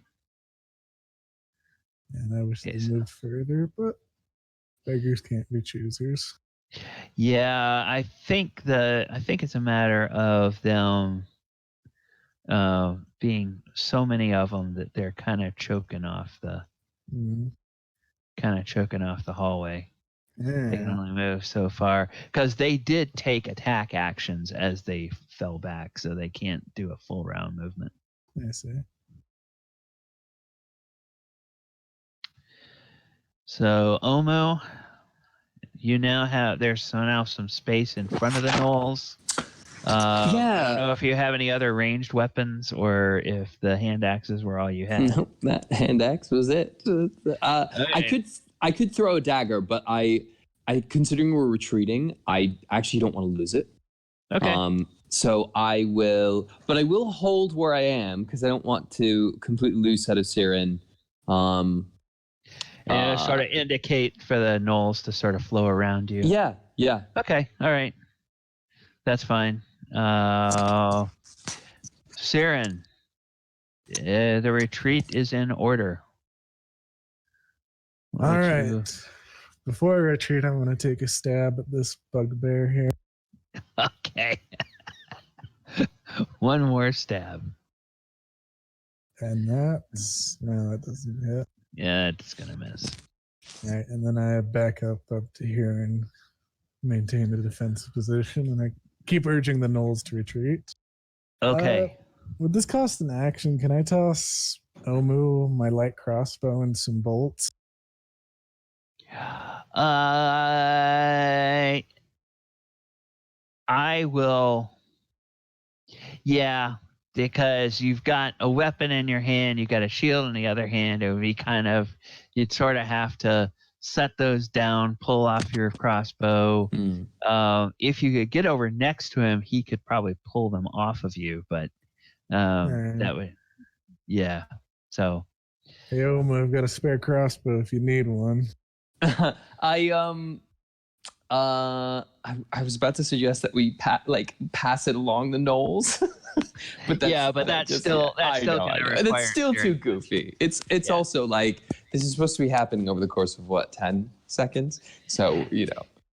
I will. Well, I guess I can't make any missile attacks, but I will. I'll still kind of hold this spot in case we have to, push back or anything. Okay. I do want to mention, though, if you remember, I Go ahead. dropped my sword so I could throw a hand axe. I would have picked that up on one of those rounds while I was waiting for Siren. Okay. All right. Actually, this is this combat is taking a while, as it does when you pull the dungeon and there's a whole lot of enemies. So let me go ahead and give us a little break now. I have 2 minutes till the top of the hour. Let's go ahead and break until 10 after, Okay. and then we'll pick All right. up. We'll pick up here. All right, cool. All right.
All right. We are back. Okay. Okay. Akio, Elsie, everybody there? I'm ready to roll. here. Hey. Okay. And did we? Okay, we still don't have Tony or Wes. All right. Well then, we are going to resume. At the moment, okay, where am I on my map? Because I was having to do some other things. All right, so let's up, and I need to recenter you guys back to the battle mat.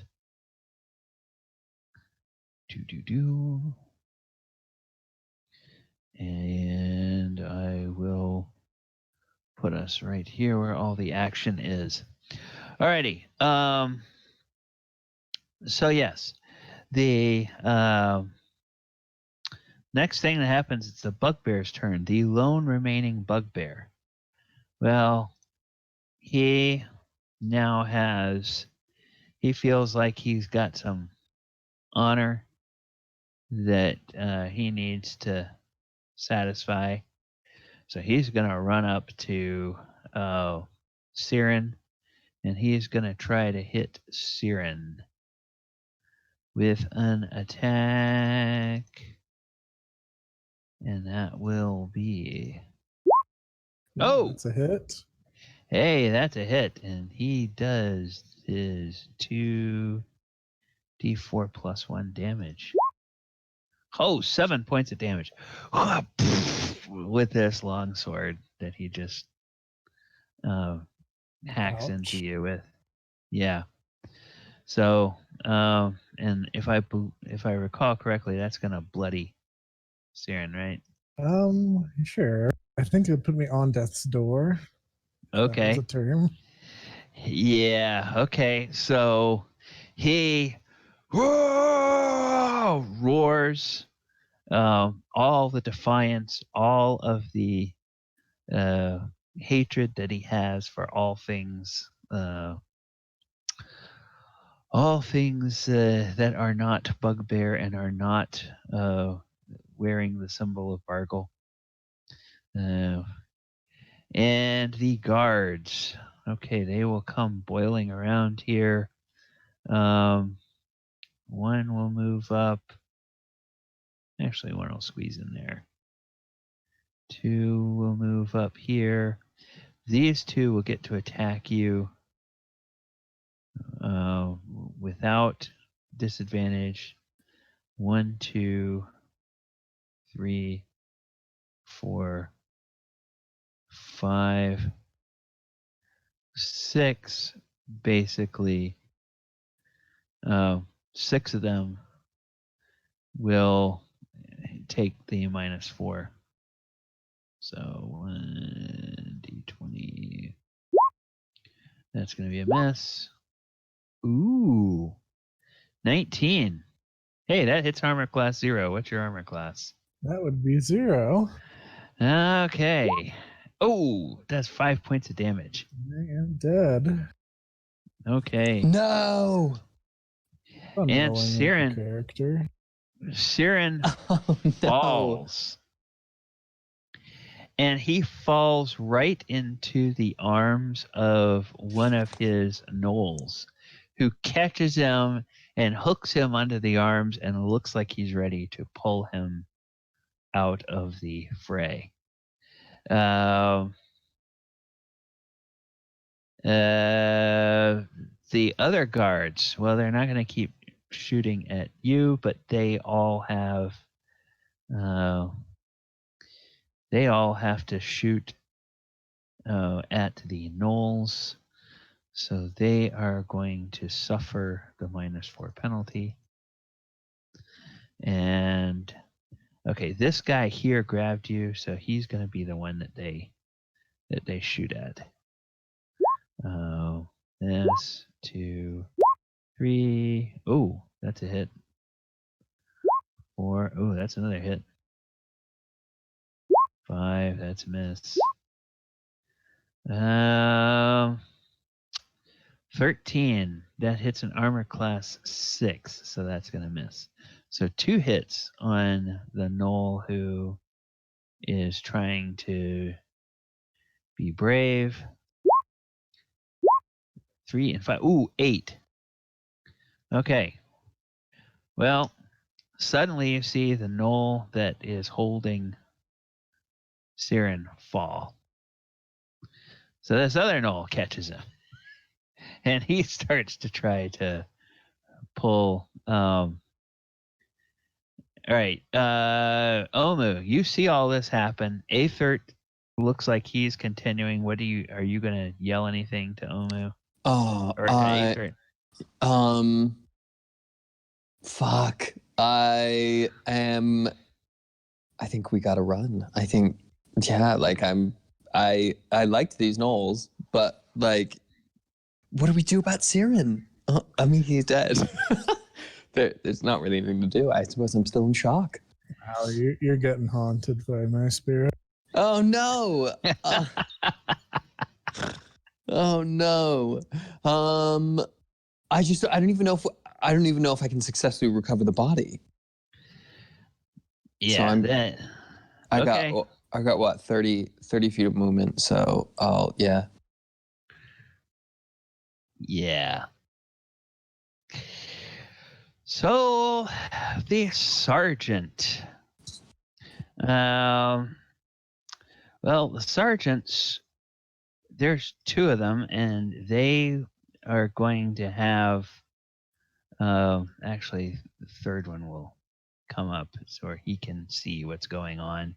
They will all have -3 penalties, and they will shoot at Gnolls.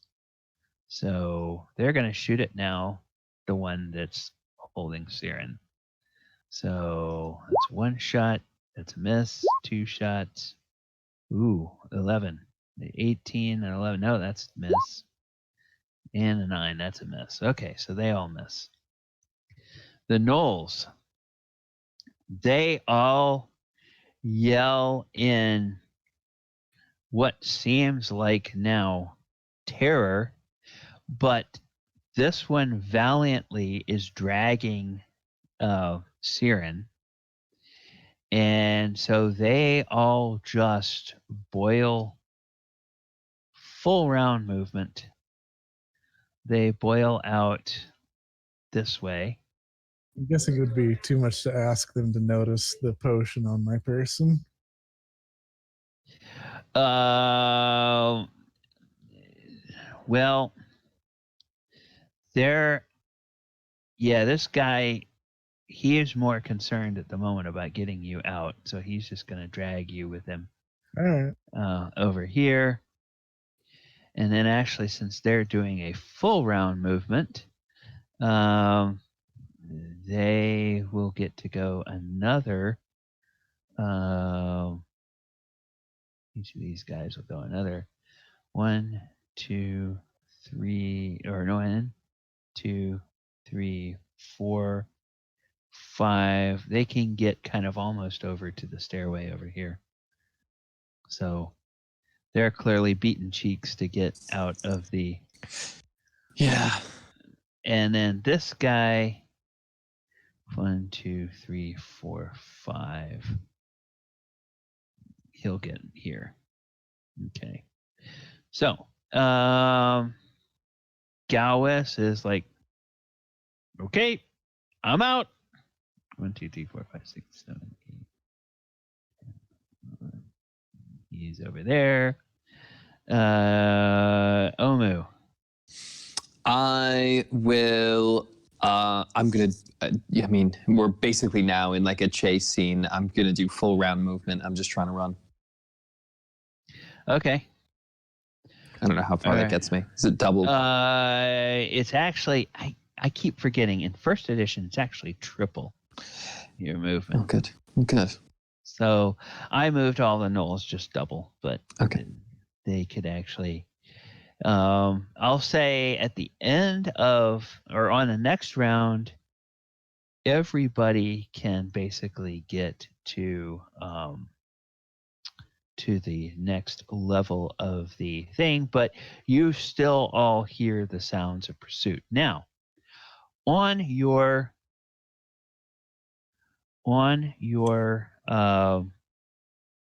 turn, Siren, I would like you to make a Constitution roll for me.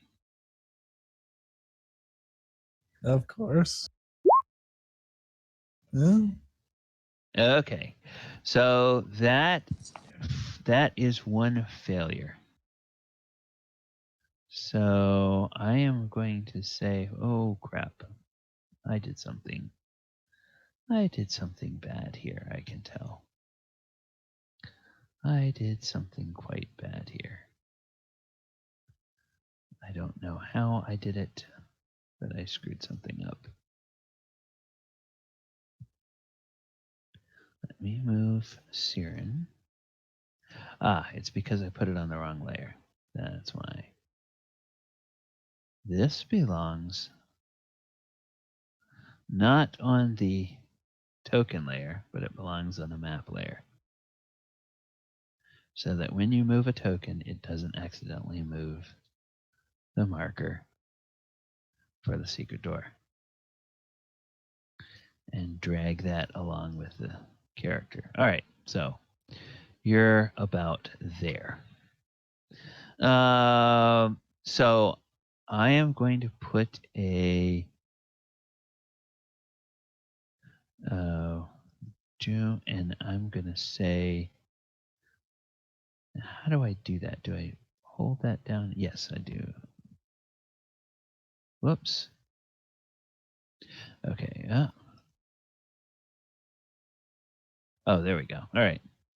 So, whoops, not dead, but you have one failed, basically death save at this point.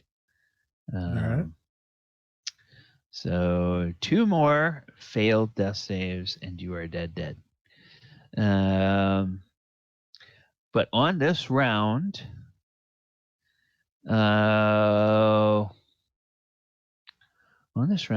gonna grab all of the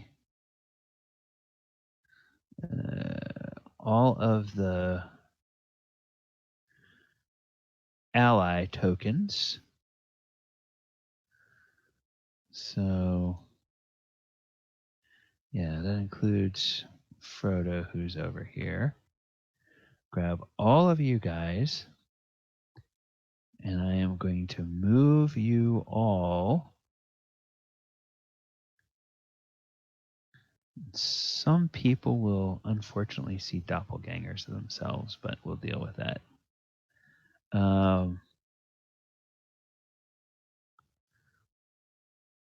Move you all to this level. Okay, so. Oh, good. No, they don't. All right. I'm also going to change the view. So basically what happens, everybody runs upstairs, comes out into this,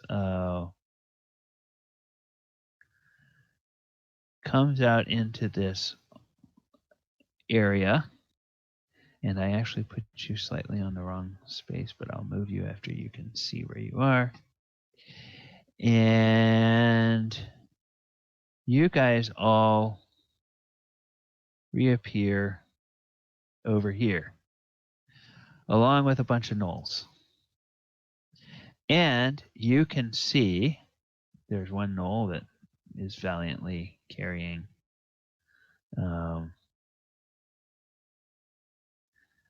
these gnolls. All will go over here on the other side of the stairs. Oh, no, they can't. So they all have to go out there. All right. And then you see some familiar faces. You see Zert.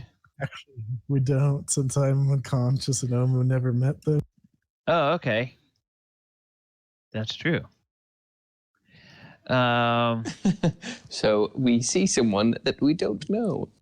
Well, did any of the henchmen meet this person? Yeah, it's Yeah, the henchman. yeah. Okay. Yeah. So when Aethert comes boiling out of the stairs and sees them, said, "The Gnolls are with us. The Gnolls are with us. Don't shoot. Don't shoot." And there's a whole bunch of guards from Dedale that are up here. And there's 3 townsfolk. There's a gentleman named Elmo, a cleric, clearly a cleric named Tuck, and a guy who kind of looks like a fighter named Zert.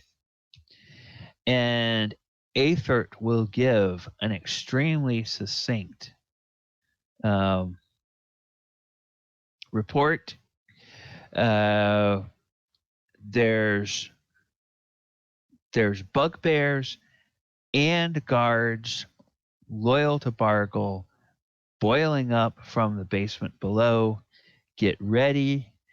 And he says that he thinks they found a secret door off in this chamber over here that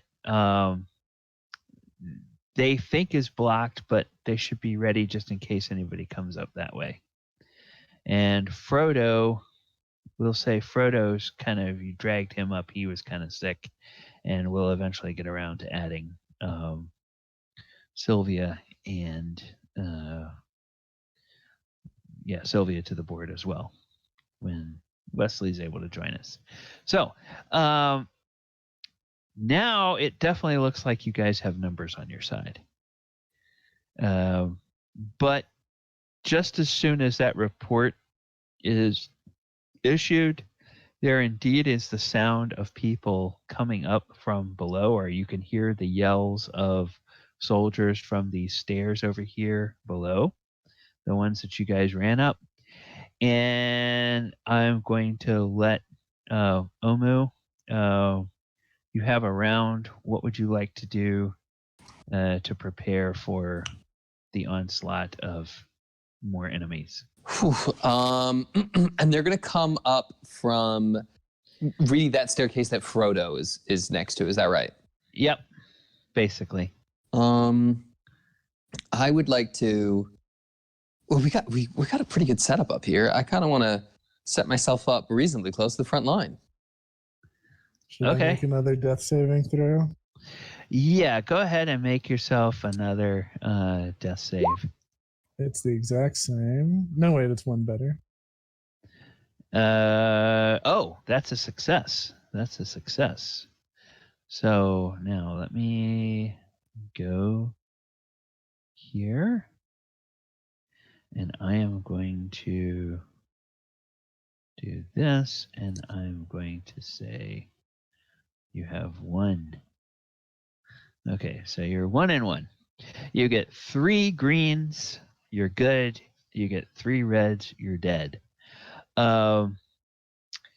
This Gnoll, during your turn, the Gnoll that's basically carrying you, is going to drag you over and just sort of lay you down on the ground in front of the priest and look at the priest and kind of snarl at the priest.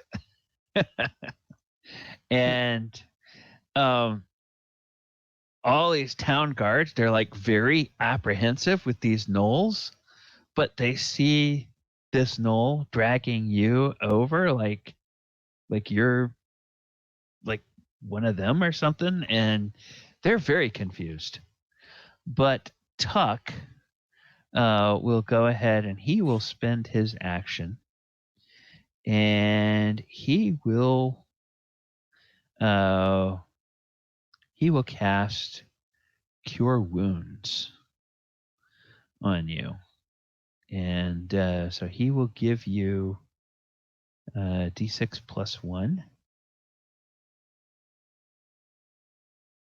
So it's D6 plus 1. Okay. It's not great, but you have 3 hit points now, Siren. I'm used to not having a lot. So I am going to go ahead and I'm going to go ahead and clear clear both of these from you. You are still bloodied, but you're not there. And now that you're awake, you can explain whatever you want to explain to the Gnolls, because they are also looking at all these town guards and they're very apprehensive, but they haven't been attacked, so they're not going to attack you just yet. Guess I'll sit up and say, "Oh, hey, Zert. Hey, Elmo. What are you guys doing here?" Yeah. And Elmo and Zert Elmo will say, "Oh, well, Walter reported that you all had run into a lot of nasty things down in the basement. We figured that we would just call out some more of the militia and come and see if we could give you all a hand. Who are these Gnolls and why are they helping you?" Oh, these were just some gnolls we found.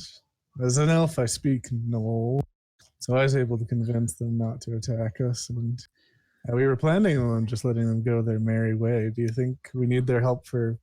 Oh, by the way, there's 30 guards and a couple bugbears coming to attack us, so there's that. Oh, crap. Well, if the Gnolls are willing to fight, we will help them. We'll let them help. But yeah, they probably ought to go on their way, because we don't want them around Dale. Gnolls have a nasty habit of eating livestock and kids. Yeah, well, they were planning on leaving, so it shouldn't be a problem. Oh, all right. So this Gnoll actually walks over and looks at Tuck and points to the big wounds in his shoulder. Tuck will fish out a potion and hand it to the Gnoll, and mime drinking it. And the Gnoll will smell it and smile, and he will drink it, and he will get... It's a healing potion, so he gets 4 hit points back, which I don't know if he's still bloodied, but it's better than the one he had. Yeah, +4. Okay, yeah, so that does... so that does take him above half. So he's no longer bloodied anymore. All right. And everybody kind of arrays themselves. Actually, I'm just going to go ahead and we'll talk this through. As the guards come rushing up, the soldiers from below come rushing up. They run right into a hail of arrows from the town guards, and they, about 10 of them get killed in the first volley, and they surrender, or they start to surrender, except for the group that comes up with the priest. The ones that come up with the priest, I'm going to go grab them off of this level and bring them up here. Oh yeah, and the last bugbear, he goes down too. He did not survive coming up the stairs. Where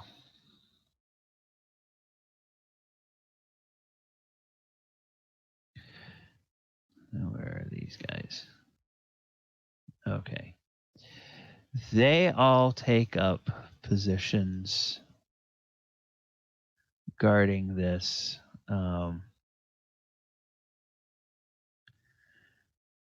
Guarding this cleric.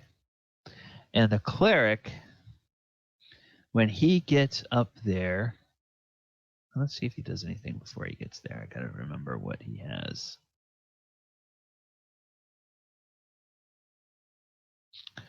Oh. Yeah, okay. He casts a spell before he gets up there.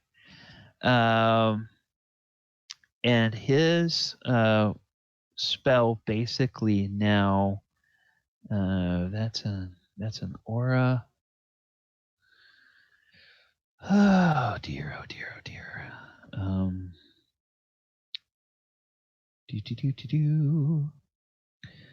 I wish they had D&D Beyond for old old editions, so you can quickly look things up instead of having to flip through all of the old source PDFs. I know what spells he has, but I forget what they do in the old edition. He's casting protection from good on his group. And the protection from good spell in that edition, it does.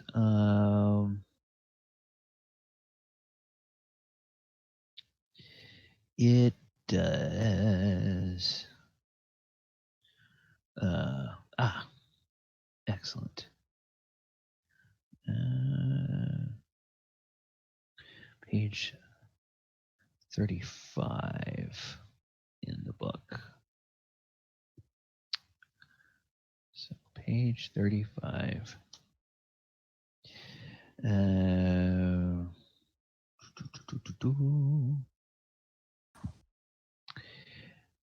Range 0. Cleric only.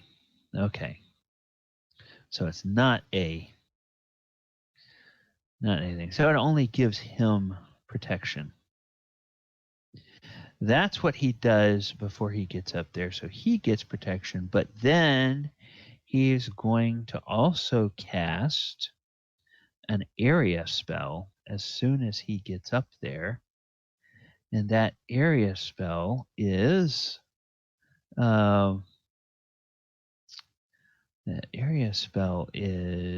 continual darkness. Which casts an area of magical darkness. Now I have to see how big that continual darkness is. It's on page 36 of the... Okay, so page 36, continual darkness is...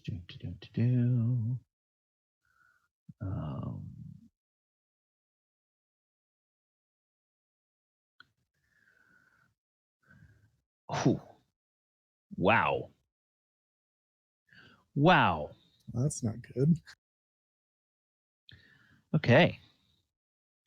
Creates an area of magical darkness with a 30-foot radius. It's a sphere of magical darkness with a 30-foot radius. So he can put it anywhere within 120 feet of him.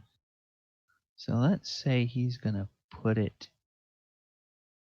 like right here. And then he is going to make a big old circle.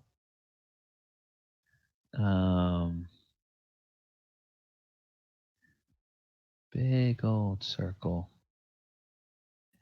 And I'm just going to put the outline because otherwise we won't be able to see anything. Oval. How I do that? I do that with... I do that by going here. It's basically like this area here of magical darkness that just engulfs everything. So everybody in that area is now in darkness. And what that means mechanically is that means that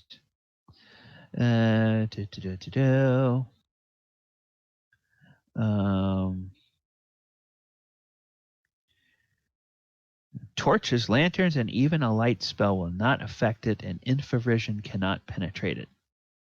So you guys are effectively blind if you're in that area. Sweet. You can't see anything. And you hear howls from your Gnoll allies, and you hear okay, so Lareth, we're gonna do this. We're gonna add him to the turn order. We're gonna add Tuck to the turn order, add Zert to the turn order, and add Elmo to the turn order. Should I roll initiative? No, we're just gonna keep your same initiative.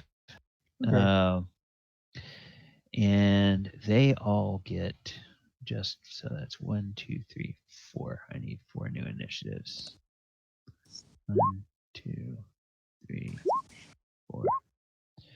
So 5, 1, 2, 5. 5, 1, 2, 5. Okay, and we will reset to descending order. We're going to get the Bugbear off of there because the Bugbear is no more. Was killed by the arrows. And Siren, you can't see anything. You saw this hooded figure walk up, twiddle his fingers, and poof, the world went dark. This is especially terrifying for me since I have never been in complete darkness before. Yeah, your infravision doesn't help you. It's like, oh crap. Do I still remember where the priest was before all this happened? You can have a general direction. If you decide you want to move that direction, I'm going to have you roll a D4, and we'll basically see how far off you are in your guess when you move that way. All right. Well, first I'm going to drink my healing potion to try to not die. Okay. 1d6 plus 1. Yep.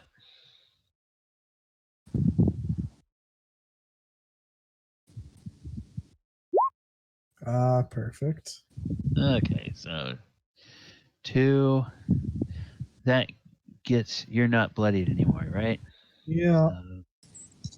All right. And then 1d4 to see if I lose my weapon.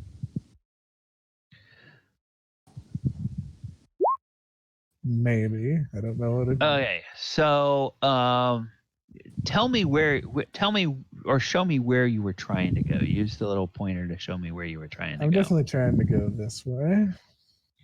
Okay, so on a 2, that means that you're off by about 30 degrees. And now the question is just whether it's 30 degrees north or south. It's 30 degrees south. So what you actually wind up doing is you actually wind up going here and you come out there. All right.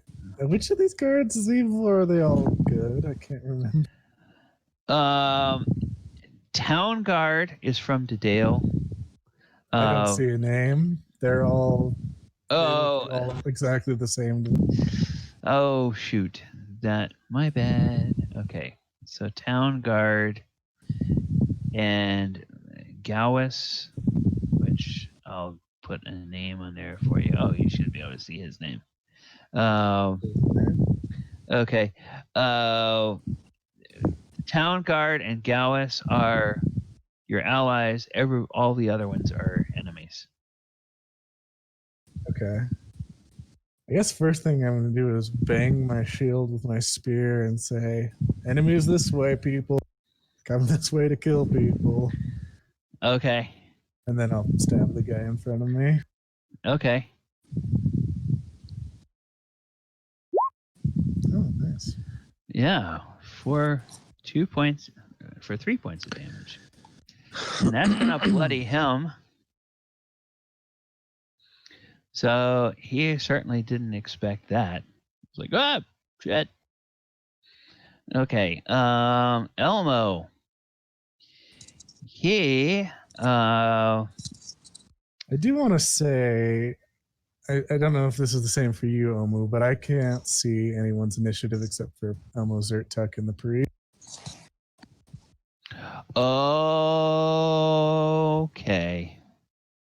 I forgot. I actually can only. I mean, it doesn't necessarily matter, I guess. But yeah, I can only see Elmo, the Dark Priest, Zert, and Tuck, but not my own. Okay. I forget that what happens in this case. Yeah, what happens when you go from one when you go from one layer or one map to another, it doesn't take your initiative with you. So Omo, you're at 0.07, so let me find you and I will give you your where the hell are you? Can you ping yourself for me? Yeah. There, I see it. As soon as I said. Okay, 0.11.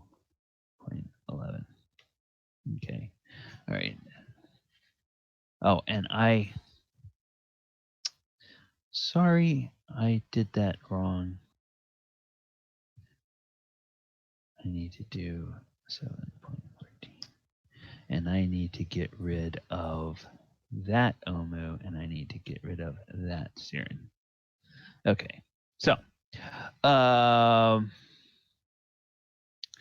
So Elmo is up, and he's going to try the same trick.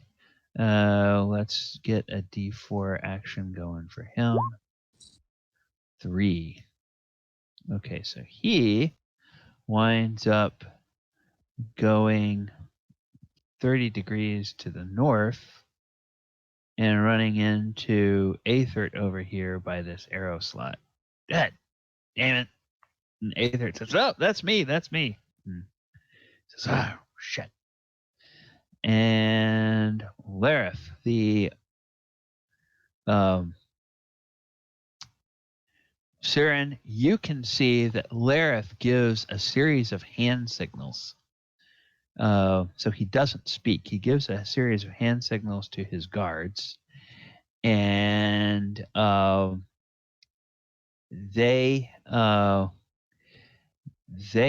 nod, and then he's going to cast another spell. And Oh, the good. spell that he will cast is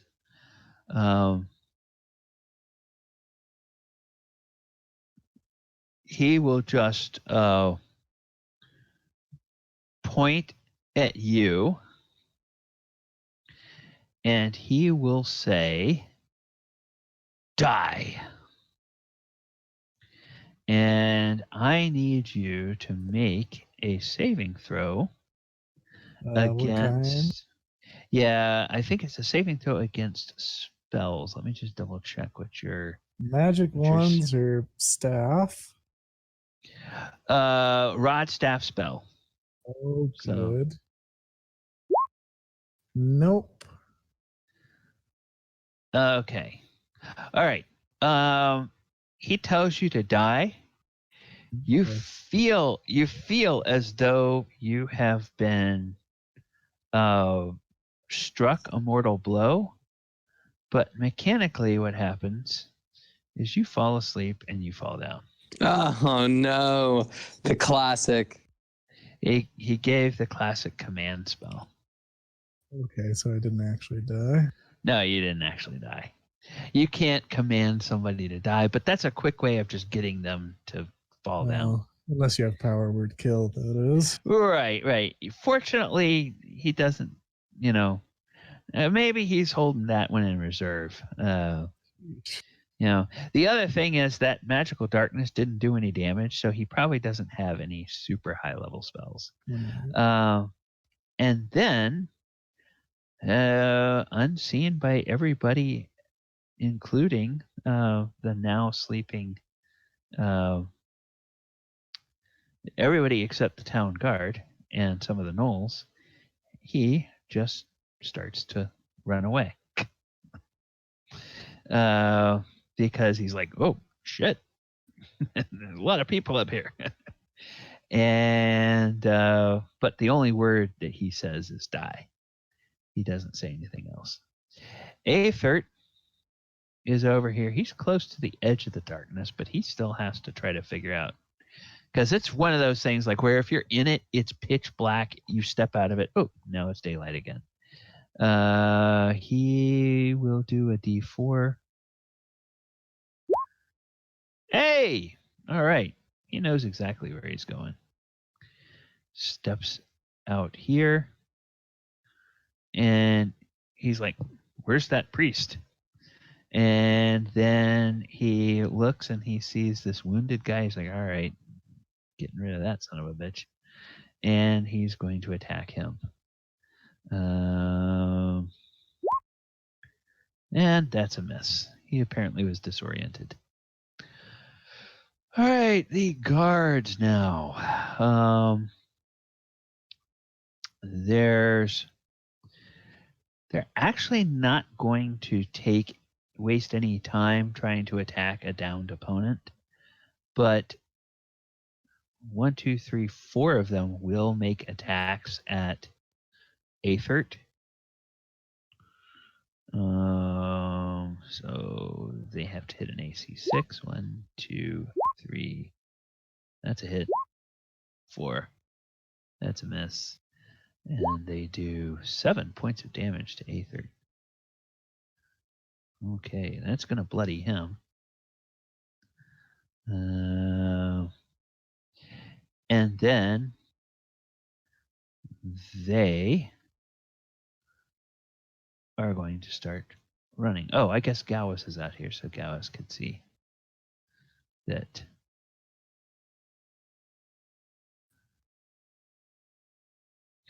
And then that's 5. That's 5, 10. They will take shots at, or take whacks at. It's a miss. That's a miss. And then 5, 10, 15, 20. 5, 10, 15, 20. Okay. So they will go on. The Gnolls. Okay. Well, there's a couple of them out here that can see what's going on. They will take attacks at the. Oops. I'm sorry. Get to +1. Oh, that's a hit. Ooh, 2 hits. Okay, so there, one of them hits each of these guys, and then that's going to be a D8 +1. 3 and 4. Okay, so this guy -3. This guy -4. Ooh, he's very badly hurt. All right. Sergeant. Okay. Hey, all the sergeants got killed in the arrow, so I can go ahead and get rid of them. Or they gave up, one of the two. And Zert has to try to move. Oh, he also knows his way out.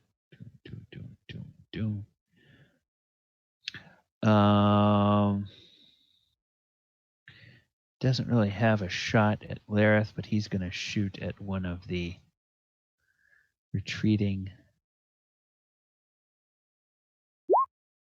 Oh, that's a hit. And he's got his 5 points of damage. All right. That guy is dead. All right.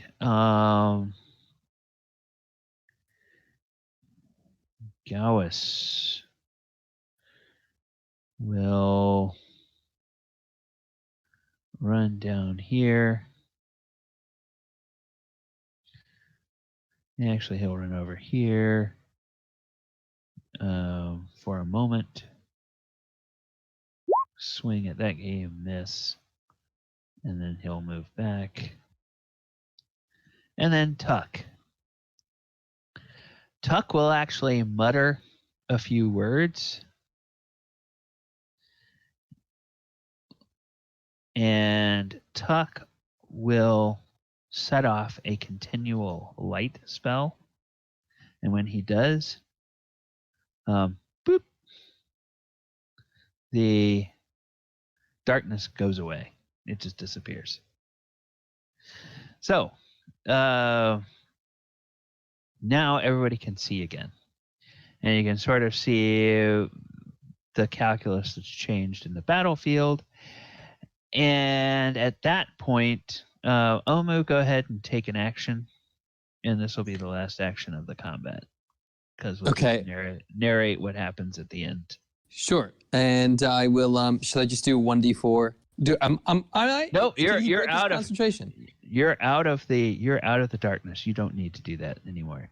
Okay. You now can see what's going on. I want to go for, if I can, hopefully I don't attract too much attention to myself. This guy, he's bad, and he's bloodied, isn't he? That I'm pointing at. Yes, and yes. All right. Well, then, for what it's worth, I'm feeling like the kind of, I don't know, like the Merry or Pippin of the party. I'm just gonna try and hit him. I don't think this will have any specific impact on the outcome of the game, but no, that's a miss. Okay. And the shield? I doubt he's AC 7. Oh, well, let me see. What is his AC? No, he's got a better AC than that. Okay. Say all right. Well, narratively, what happens is they pincushion the evil cleric, and they get him basically. He put a protection from good spell on himself, and that means that anybody who is of good alignment or lawful alignment cannot attack him. However, there are or has disadvantage to attack him. Basically, there are enough of the town guards that are neutral. They're basically working for a paycheck instead of working for any civic loyalty. They hit him with enough arrows that he eventually, his knees quit working and he falls over. They don't kill him, but they severely wound him. And he then kind of gets overpowered. And when he falls, the rest of the guards just sort of, they throw their hands up. Because they figure, okay, if they can kill the boss, or if they can deal with the boss, then I don't have much of a chance. And you all take a bunch of prisoners. Woohoo! In total, there's probably about 15 prisoners, including 2 of the sergeants. You have Lareth is a prisoner, and the townsfolk will run up, and you guys are welcome to run up as well. And they will definitely want to question Lareth before they leave this area. And I guess my question for you guys, since we're at 3:00, do you want to deal with questioning him next week, or do you want to do that real quickly this week? I would like to get quite in depth into questioning him. So if we do it next week, then we can really focus on it rather than it having to be. All right. Well, the good news is that with the exception of something you heard about a something in the well, you have pretty much cleared out everything that your Gnoll allies can tell you about the area. If you want to keep your deal with them, they will. They have mad respect for Siren, and if he tells them, please go into the forest and don't bother the town and don't bother us here, they will promise to do so. And if you don't try to stop them, none of the town guards will try to stop them and just let them melt away. So is that what you guys want to do? It's up to Siren, really. He's the one that's won their respect. I guess I've been woken up by now. Am I still just passed out on the floor? Oh yeah. You're awake. Sorry. No, that's fine. I forgot. Basically, somebody will slap you awake and you wake up. I guess I do want the Gnolls to go their own way, but I guess I also want to keep contact with them in some way. I don't know. Okay, well, then we'll deal with that next week too. So we'll question the prisoners, or question the cleric, and deal with the Gnolls all next week. And we'll start the session that way. All right, sounds good. Amazing. Okay, Great well, work. Yeah, great work, guys. And as with all versions of D&D, when you either convert enemies into allies, or when you vanquish an enemy and drive them from the field, you get credit for winning. So I'll have to calculate all the XP that you guys get for this. Mainly it was you guys and your two